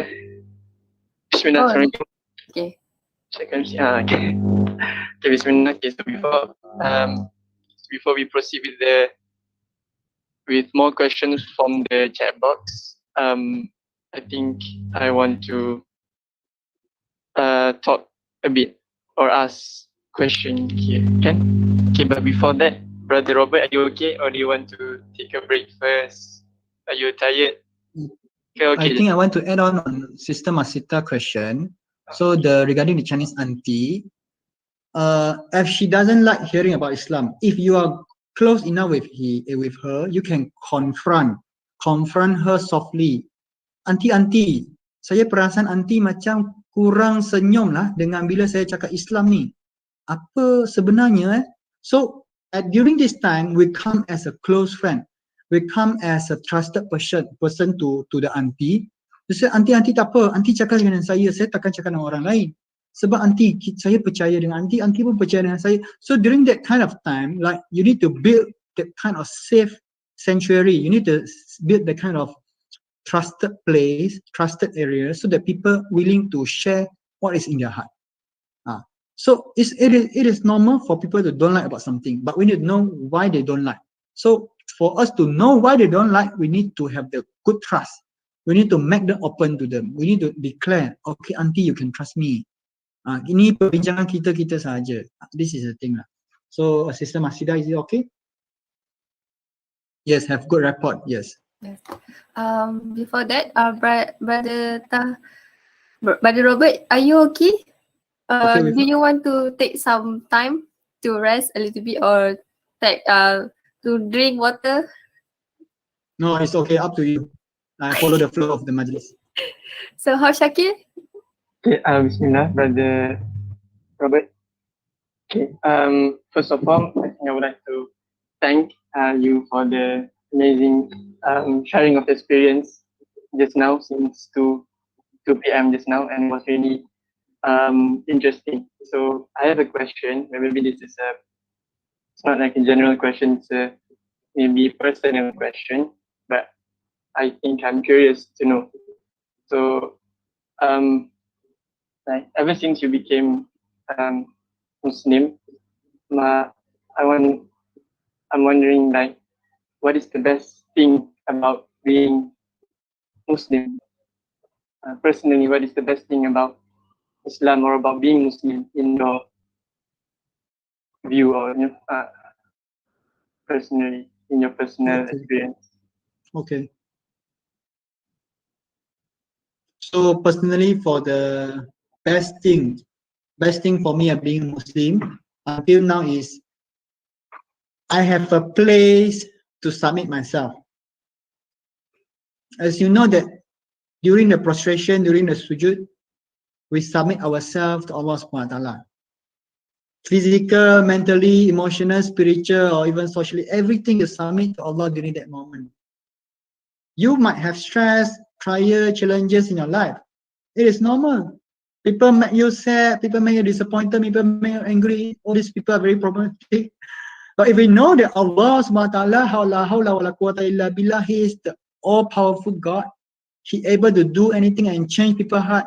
He able to solve every problem. Allahu Akbar, He is the greatest among all. We have nothing much to fear actually.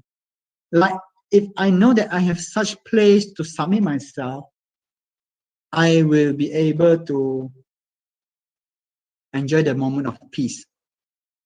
The peace, the serenity, I don't know how to describe that. It's like, I mean, there's one Arabic word, the sakina, the mutmainah, the kind of feeling in the heart.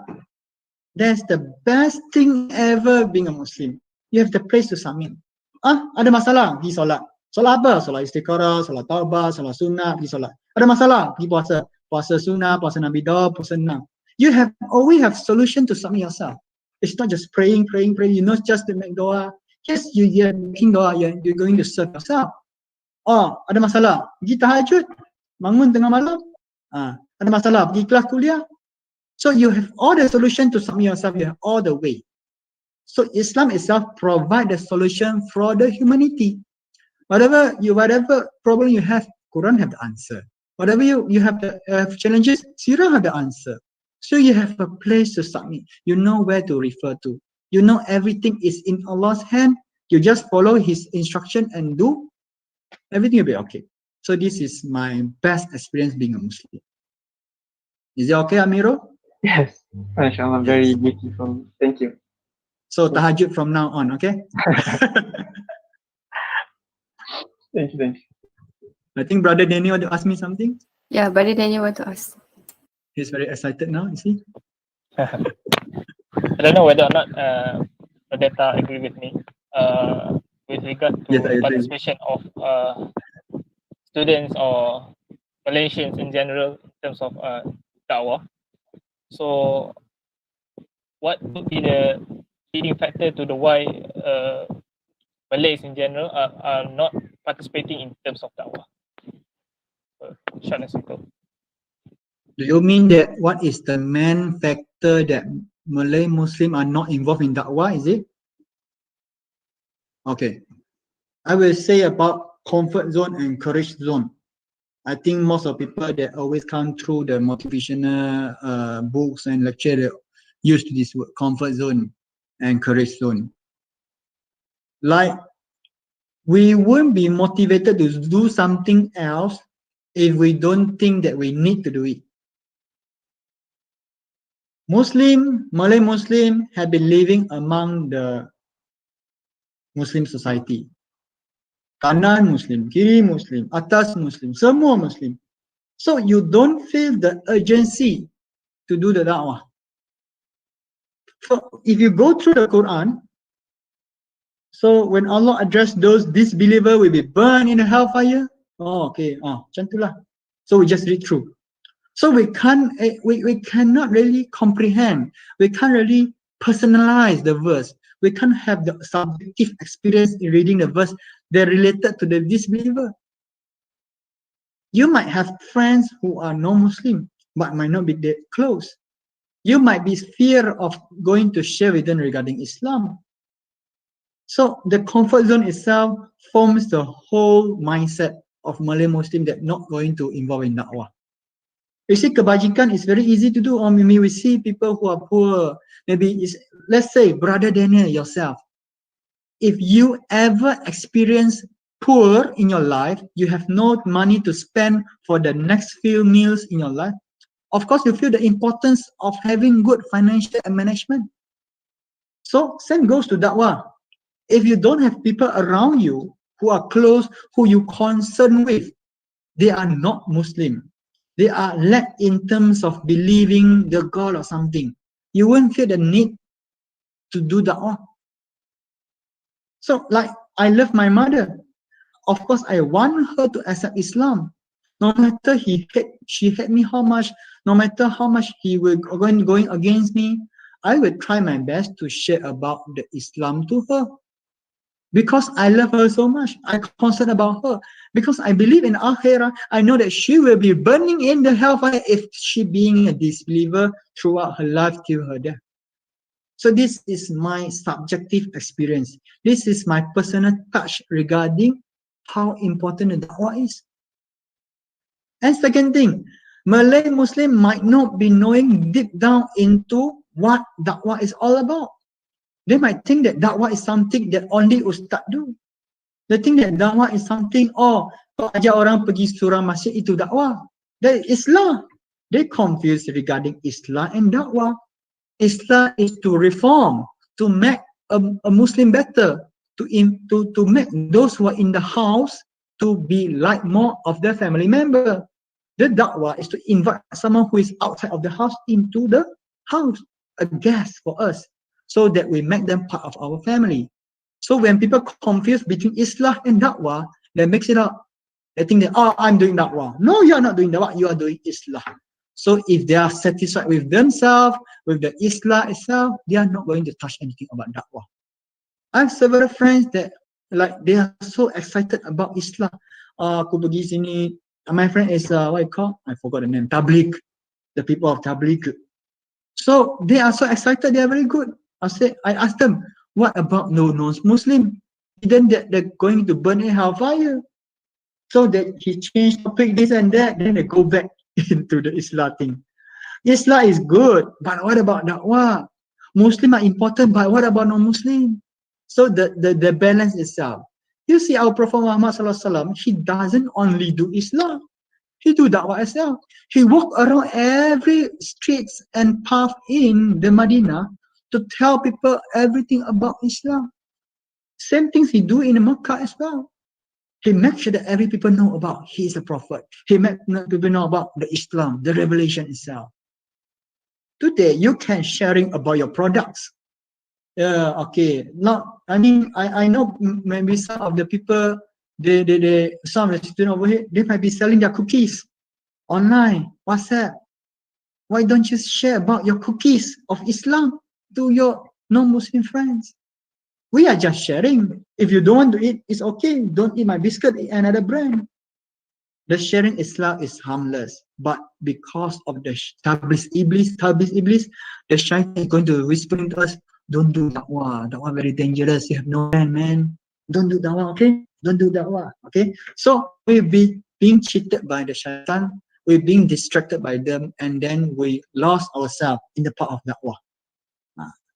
So maybe some people don't know, okay, this is my responsibility, but I fear I have no strength to do it.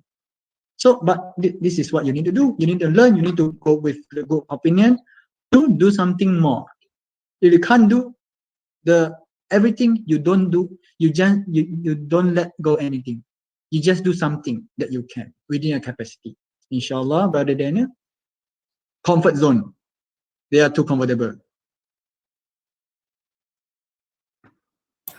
Yeah, very good answer. I also sentap.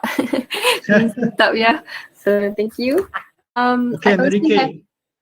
I also have one question. Brother Robert said that each mu'allaf have their own period of changes to adapt the Islam, right? So can Yes. you explain more about the period of changes? Like usually how many time they need to adapt the Islam? Okay. Period itself can be very subjective because they have something they need to understand. Once they already understand the importance of that thing, they can change more easily and faster. For example, praying on time. How much importance about Salah? I mean, how can we convey and give motivation to them about how important Salah is? So maybe they say, maybe they will try to do 1 time, 2 time. So you see, those kind of periods are very subjective. Some people can make it 2 years, 3 years, or even 10 years. But we as a volunteer, we keep monitoring them. We keep giving them support and motivation. You must remember, there's no one formula that fits all. There's no one formula. We need to go case by case. See, even our Prophet Muhammad Sallallahu Alaihi Wasallam, he going to teach and tell people about something. He will try to use the way that people are going to able to understand. There's one Bedouin. He going to grab the collar of Prophet Muhammad Sallallahu Alaihi Wasallam, but Prophet didn't push him away. He just follow what he going to say. So the thing is, like, we need to go case by case. You see, if someone who is very highly educated, he understand everything, but he don't want to do, it means that there is something behind the objection. Why he don't want to do? We need to have that kind of report. We need to know what is behind, but we don't need to know that much about when are you going to change. Maybe there are sometimes good to confront them, but we need to understand first what is in their heart. What makes you from stopping doing that? Maybe he said, oh, no matter how much I pray, the problem is still there. That means it's correct, because the problem is there means that you're alive, you're human. If you have no problem, then you are not human. So when you are praying, you still have problem, means it's correct, you're alive lah. So there are certain misconceptions in terms of every challenges they face by mu'allaf. They want to change to be a better Muslim, to wear the hijab, to pray on time, to fast, this and that. So we need to understand case by case. Is it okay, Sister Izzah? Okay. But for you, in your experience, how many time do you take? How many time do you take to adapt the Islam in your life? I think I adapt instantly. No, because you can accept. because before being a Muslim, I'm a very passionate Christian. Whatever my churches ask me to do, I will do. So now the God asked me to do, I will straight away do it. So it's about how you train yourself. It's daily habits. Yeah. So for me, I have those kind of all good habits. So it's helped me in terms of Islam as well. Yeah. Okay. So any other questions? Me again. Inshallah. Okay. It's interesting how you mentioned that before being a Muslim, you were a passionate Christian or devout Christian. So my question is, after embracing Islam, how did you find the similarities or differences between the values of Islam and Christianity? Perbezaan dia. Macam tu. Christianity basically have same value. It's the same value except the Tawhid part.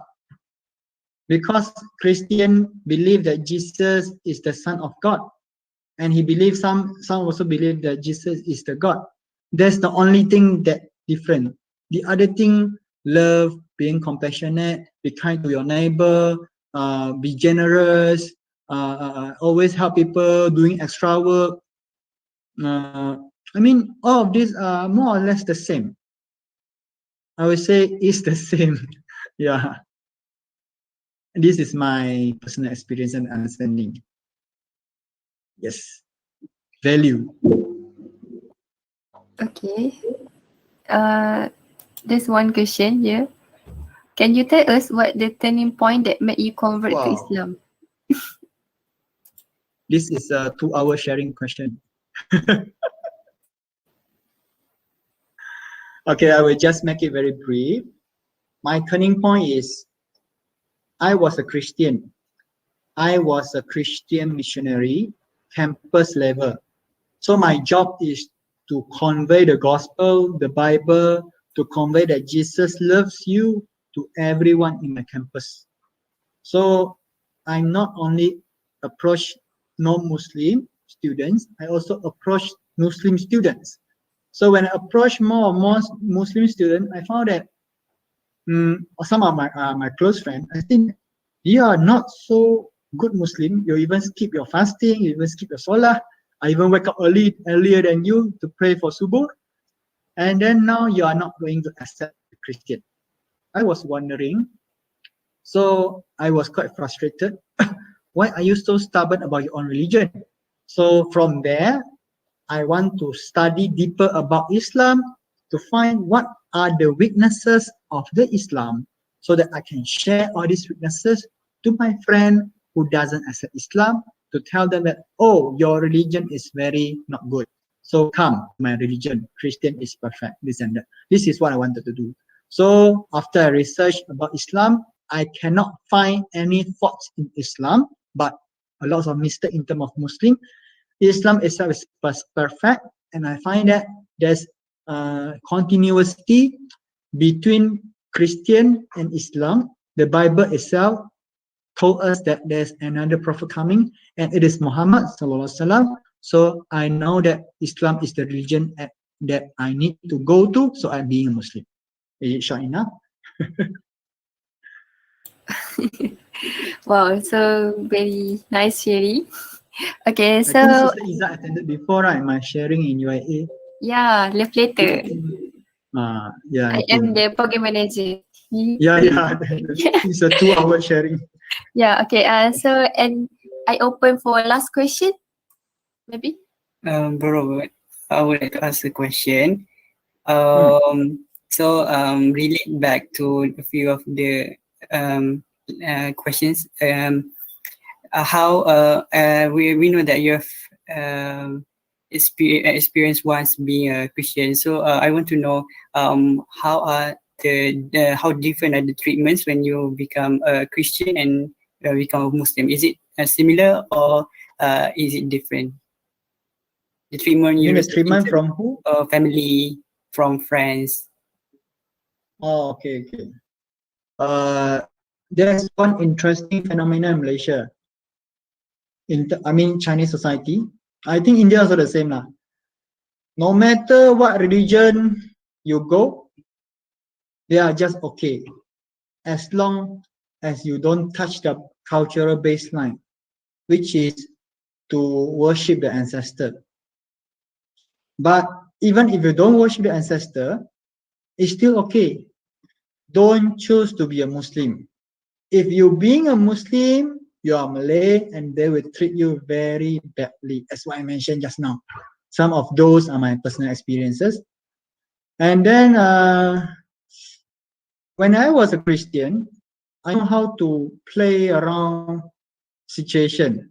Like I can avoid something to be happen if I act in this way. But in Islam, cannot means cannot. You cannot play with hukum hakam, right? Because you are not you are not. I mean, the thing is there. 1 is 1, 2 is 2. You cannot say that. Oh, 1 is 3, 3 is 1. Cannot. This is the thing. Like what Christian, being a Christian, I can do so, but as a Muslim, I cannot. So there are certain things when I'm being a Christian, I doesn't really touch their baseline, and they don't have negative perception towards me. So everything is okay. But when I'm a Muslim, I need to touch the cultural baseline by not worship the ancestor.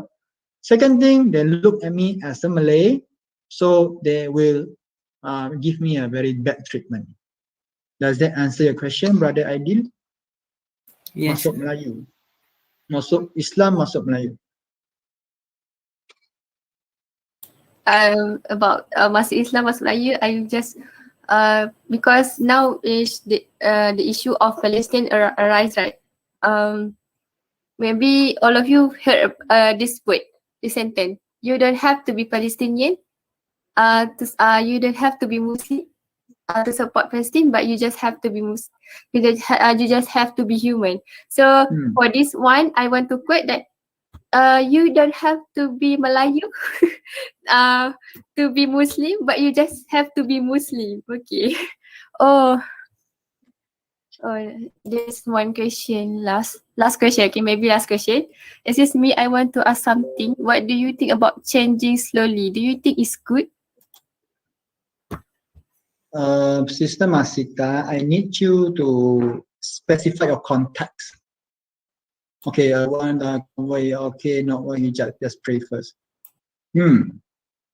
Changing slowly. We need to ask ourselves, or we can ask them, how slow you want it to be. And we make an analogy. If you are having a business, you know that this business, if you work harder, you can earn more money. So you want to earn the money slowly or fast? Ask them. Or you can put it in vaccination. You can get a vaccine first, you can get a vaccine slowly. I can ask them, you're going to buy a limited version of iPhone something. You can get it fast or get it slowly. You see, the speed of changing is very subjective, as I told Sister Iza and I shared during just now. But how slow we want it to be? If that convert or if that Muslim or any Muslim, he or she know the importance of something, with his or her capacity, he can do it instantly, then just do it. Like, do you know that, I mean, if you know that, see, people know the value of money, but they don't see the value of religion. They don't see the value of pahala. They don't see the value of reward by doing good deeds, because it is unseen. It is invisible. So if they know about the importance, they know the value of something to change. For example, the covering themselves. If they know that the benefit is much more than the harm, so they can have a judge, they have understand that, they can change it faster. But if something is a good reason to make it slowly, then make it slowly, no problem. But the thing is, make sure you're moving. Yeah, if you die tomorrow, it is sometimes it might be offensive, but it's a wake up call, awakening call. So the thing is like, as long as it is progressing, change slowly. How slow? Maybe you want to put a scarf over here, tomorrow here, then here. How slow you want it to be? You see, the thing is, some people, they're caring too much about emotions. As a Muslim, we can have consideration on emotions, but not all the time. We need to be logic. This is religion. I'll ask you to do so. If wearing hijab doesn't kill you, then wear it. If wearing hijab doesn't cause you to be harmed, wear it. So there are something that which is reasonable, something which is not reasonable. So you need to find a balance point, as I said, case by case. Like even how Allah prohibit the drinking of a liquor, the wine, He make it by phases. But Allah know how to set the milestone. So for every of the prospect, the mu'alaf we want to guide, how slow or how fast we need to set with them. We have an agreement there. Why do you think that during July we can wear a bit of something like this? We can wear with a bit of hair. Maybe we can wear something like not so covering. So we need to let them understand the concept of aurah. So the thing is the understanding, the importance, the goal setting, the mindset, the changing, the process. Each one of them you need to go case by case, but be patient, mu'alaf. Okay. Okay. So that last question marks the end of our Q&A session. So and now it's time for the very anticipated moment, the Kahoot quiz session. Are you ready? Okay. Winners will be awarded with cash prizes, so don't lose your opportunity to win. So grab the chance, okay? Before that, I would like to give a few reminders to all of you. In order for you to be eligible for the cash prizes, you must fulfill these rules. First, do fill in the registration form if you have not done it yet. You can scroll again to find the registration form, okay? Next, all participants are required to fill in your matric number, okay? Student matric number. Or if you public your short name, like maybe Yap and your last 4-digit phone number, for example, Yap 1012, like that, okay? As your in-game name in Kahoot. Any winner who does not comply with the rules will not be eligible for the cash prizes. So remember that any winner who does not comply with the rule will not be eligible for the cash prizes. Therefore, I would like to invite Sister Umairah to monitor the session. I pass the floor to you, Sister Umairah. Yeah, Umairah, you may start. All of you can go to Kahoot. That I may give the link. You can press the link and then you enter the code game 2407705.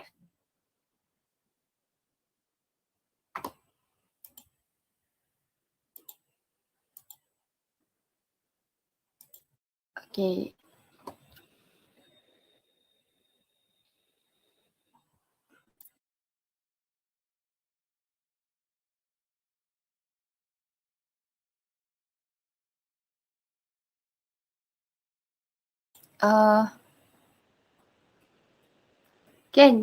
Sister Umara, we can see the screen.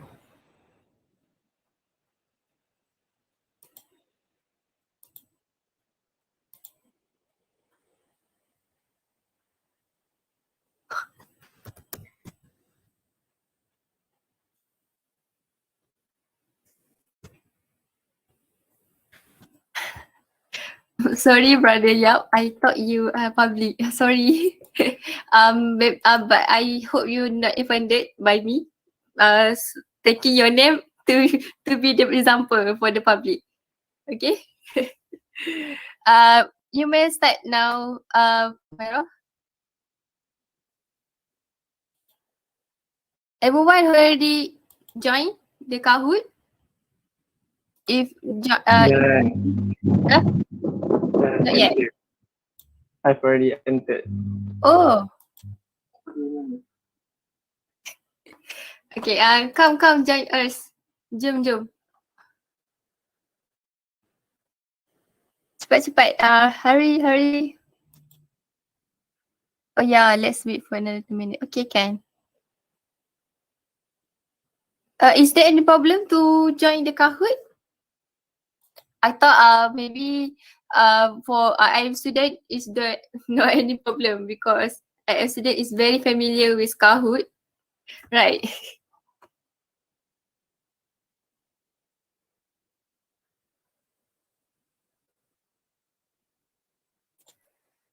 So while waiting, you may Kahoot link. Okay. Wait, yeah.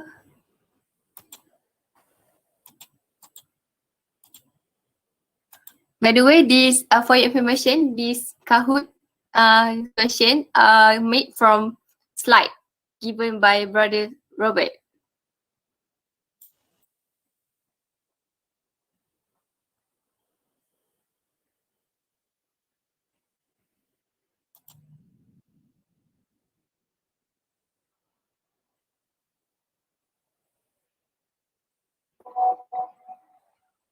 Can anyone see my screen? Yes, sister. Yes, but it's not not entering the game yet. Kan?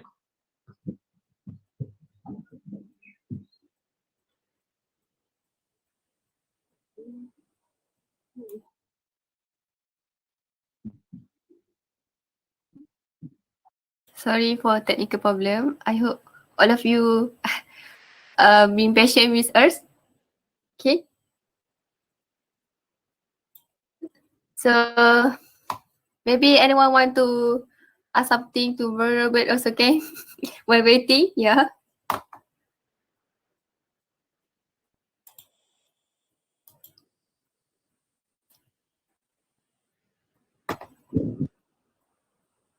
For your information, I just want to add some information. Our Brother Robert also have come to UIA so many times for programs under club in UIA.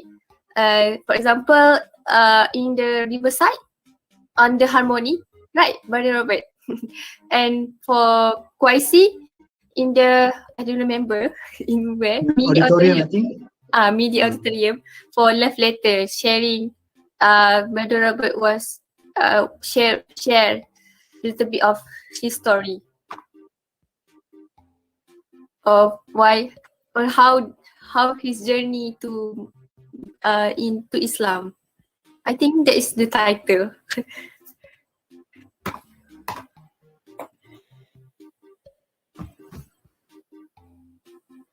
So already joined everyone? If you already joined, can you do some emoji like thumbs up or whatever emoji? Or can say yes? Yes. Yeah, wow, good. Come join us, the other one, the others. Sister Umay, how many person already joined? It's not very The clear. screen is blurry. Yes. Yeah.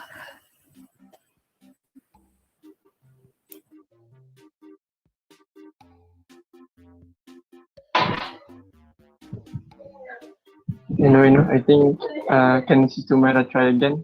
Because it's blurry. We see the screen blurry. Okay, give me 30 seconds. It's okay, it's okay.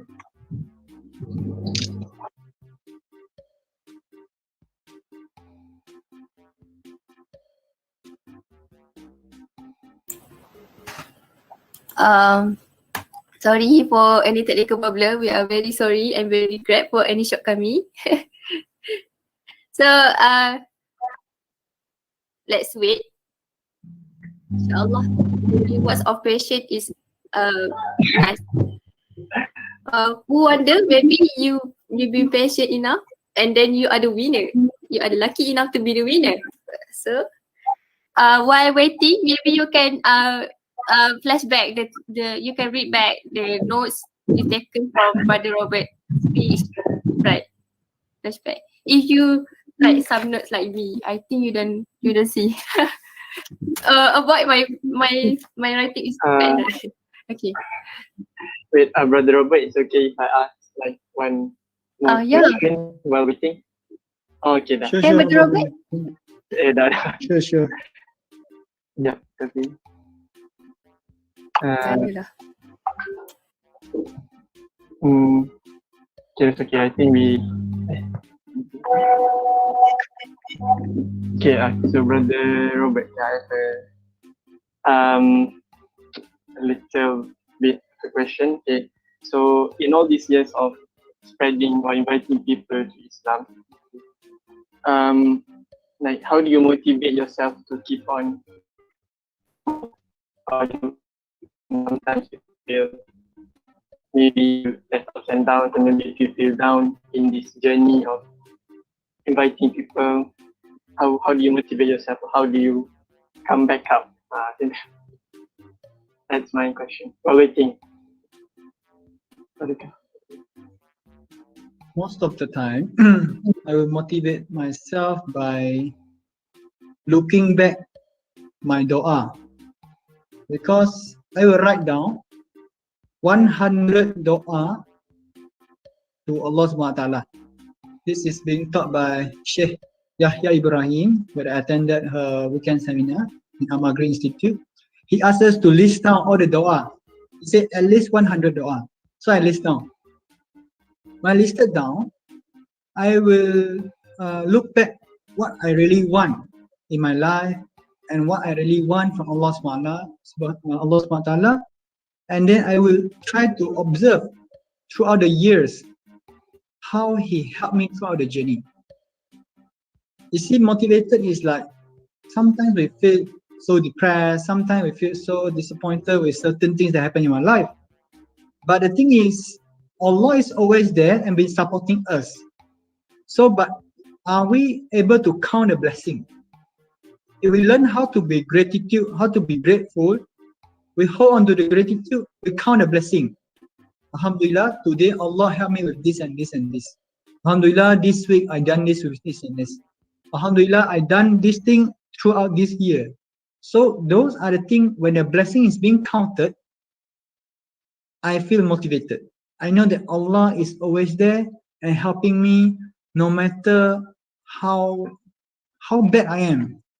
No matter how poor I am in terms of performance, in terms of religion, this and that, Allah's still helping me. So when I go and count all this kind of, blessing, be grateful, I feel motivated. This is my way. Okay. Okay, thank you. Thank you.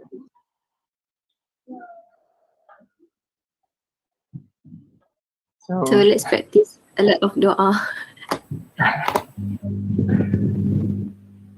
Yeah, and Especially, oh, Shaki wants to say something? This, if it's okay with Brother Robert, I'm also curious about, also in all these many years of, on this journey, like, can you share a bit of the sweetest moment that you've experienced while being on this journey of inviting people to Islam? Like, is there like one specific moment or experience that you felt the sweetest or the best event, or like that? I will say the best event is when during the Mega Street Dawah, I think most of the QIC volunteer involved in that.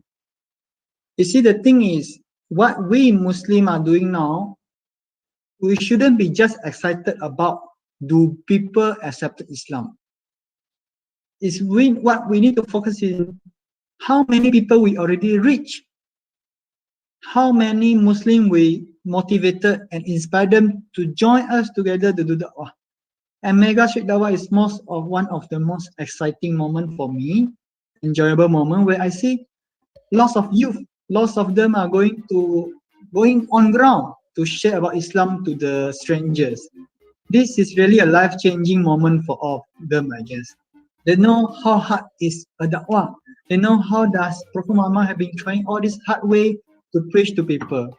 I think this is one of the best moments, the Mega Street Dawah. Okay, thank you. Thank you for the answer. So now I pass it back to our MC. Yeah, so Alhamdulillah, finally, our practical problem has been cleared. So, is any blur again? No, right? Clear? Yeah. So because of this technical problem, you need to join in the new code. Sorry. So the new code is 5654655. 5654655. Okay, come join us. So we give you some time to join, okay? So sekarang dah ada 13 orang. Now 13%, 14. Yeah. Come. We have 32% right here. Minus me and also Brother Robert. I don't if Brother Robert want to play, I don't know. Maybe can. Because in my class the lecturer also play the game, the Kahoot. We we provided to the other friends. Yeah. Okay. So 18%. Yeah. And okay. Yeah. Come join us. The public. If anyone public here, I think maybe all of you are I am student, right? No. Oh, can. If you are public, you kalau public boleh tulis nama pendek. Contoh macam nama boleh. Nama pendek dengan nama telefon. Ya. Nama empat terakhir. Nama pendek pun boleh lah. Tadi sebab sistem semua yang public semua dah isi kan? Google Form untuk attendance. Okay. Can. The public also can join. You just need to put your name. Don't be shy. We don't want to be like nak masuk Melayu, nak masuk Islam kena jadi Melayu, right? So nak masuk quiz kena jadi student. Tak nak lah. So student also can join. Yeah. Okay, 1 minute left. Okay, come. The time is so precious. So let's join. Oh, 22. Lagi. Oh, let's count down. 10, 9, 8, 7, 6, 5, 4, 3, 2, 1. Is there anyone one trying? Still trying? Maybe she or he have internet problem? No, okay. So let's go. Okay. So let's start, Sister Humaira. Alright.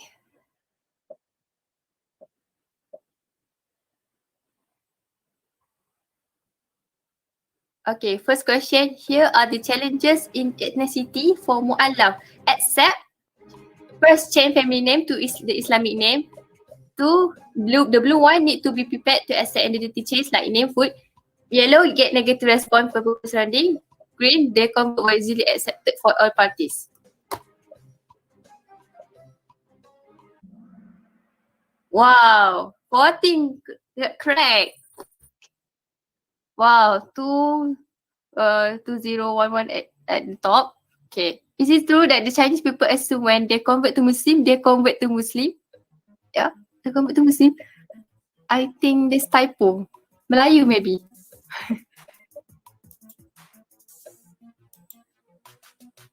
Okay, true or false?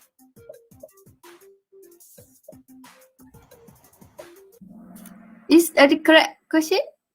Convert to Muslim? Yeah, correct. Oh, correct. Okay. Wow, 11. Get true. So next question. We have 7 questions. So 5 more. You have time to get the first place. So Mu'allaf give additional identity as latecomers, as Malay Muslim has been a long time in the surrounding of Muslim. True or false? Yeah, easy question, right? You focus, you can answer. Wow, so fast. Very good. Okay. Wow, 15 got correct. Yeah, let's continue. Who are in the top? Wow, 17 the student. Okay. Syed Buhar Musa Qasim 2013 mentioned that the authorities always taking care of the mu'allaf. True or false?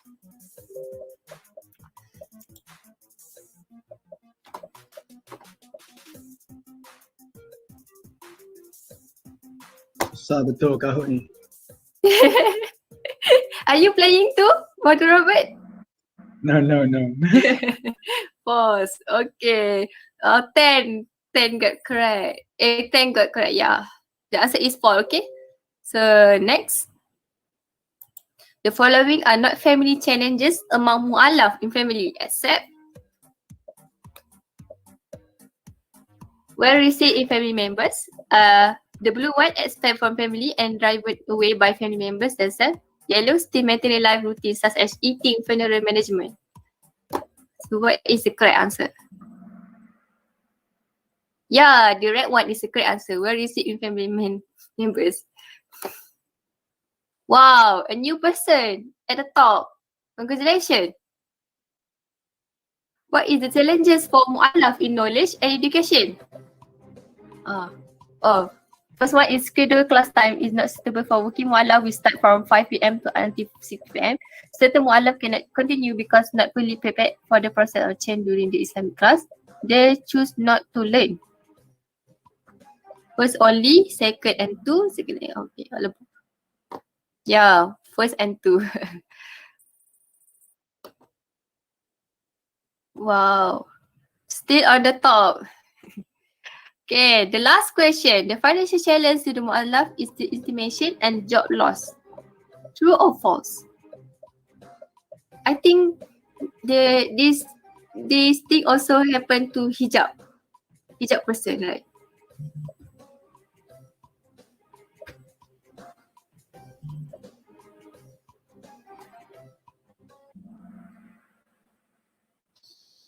So the answer is true. Yeah. Okay, so that is the end of our Kahoot. So let's find out who the winners. Yeah.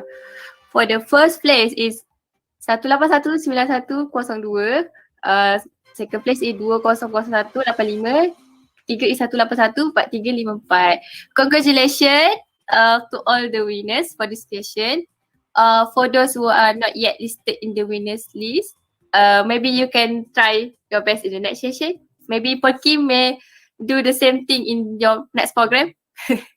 Okay, so distinguished guests, brothers and sisters, before we end our session, I would like to humbly request all participants to switch on your camera for a short photography session. Our media committee will lead the session, inshallah. So I pass the floor to the committee session.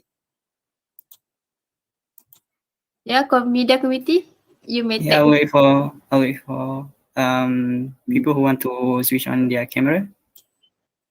Yeah, everybody open your camera.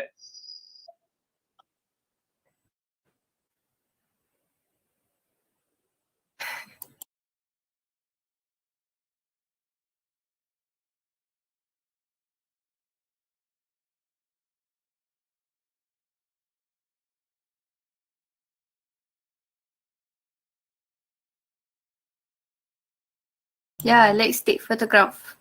Let's create a memory with our very amazing speaker today. Okay.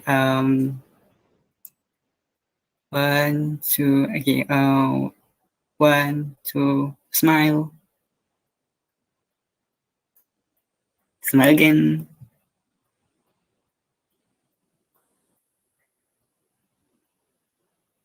All right. Thank you, everyone. I think I saw one question in the chat box, but we don't have time. Maybe the committee will take note the question and then give it to Brother Robert. Okay, Brother Robert? Okay, thank you. So, Alhamdulillah, we have reached the end of our session. On behalf of the organizing committee, I would like to take this opportunity to express our gratitude to our speaker for his willingness to attend this event despite his hectic schedule. We really appreciate your presence today. Thank you so much, Brother Robert. We would also like to thank everyone involved for making this event a success, and we would like to apologize for any shortcoming. Very, very sorry. Before we end, I would like to remind all participants to fill in the feedback form attached in the chat box for further improvement in the future. We now end our session with the recitation of Tasbih Kafarah and Surah As.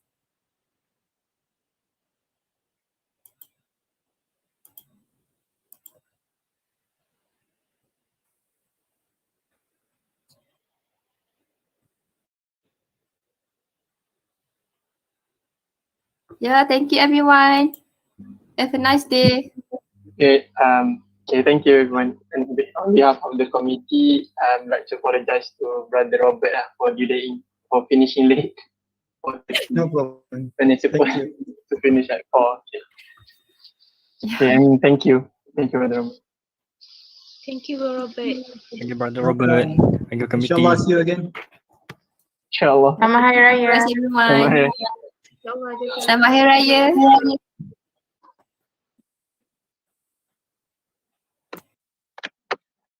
Nak tanya Aidil. Nak belajar. Tunggu participant.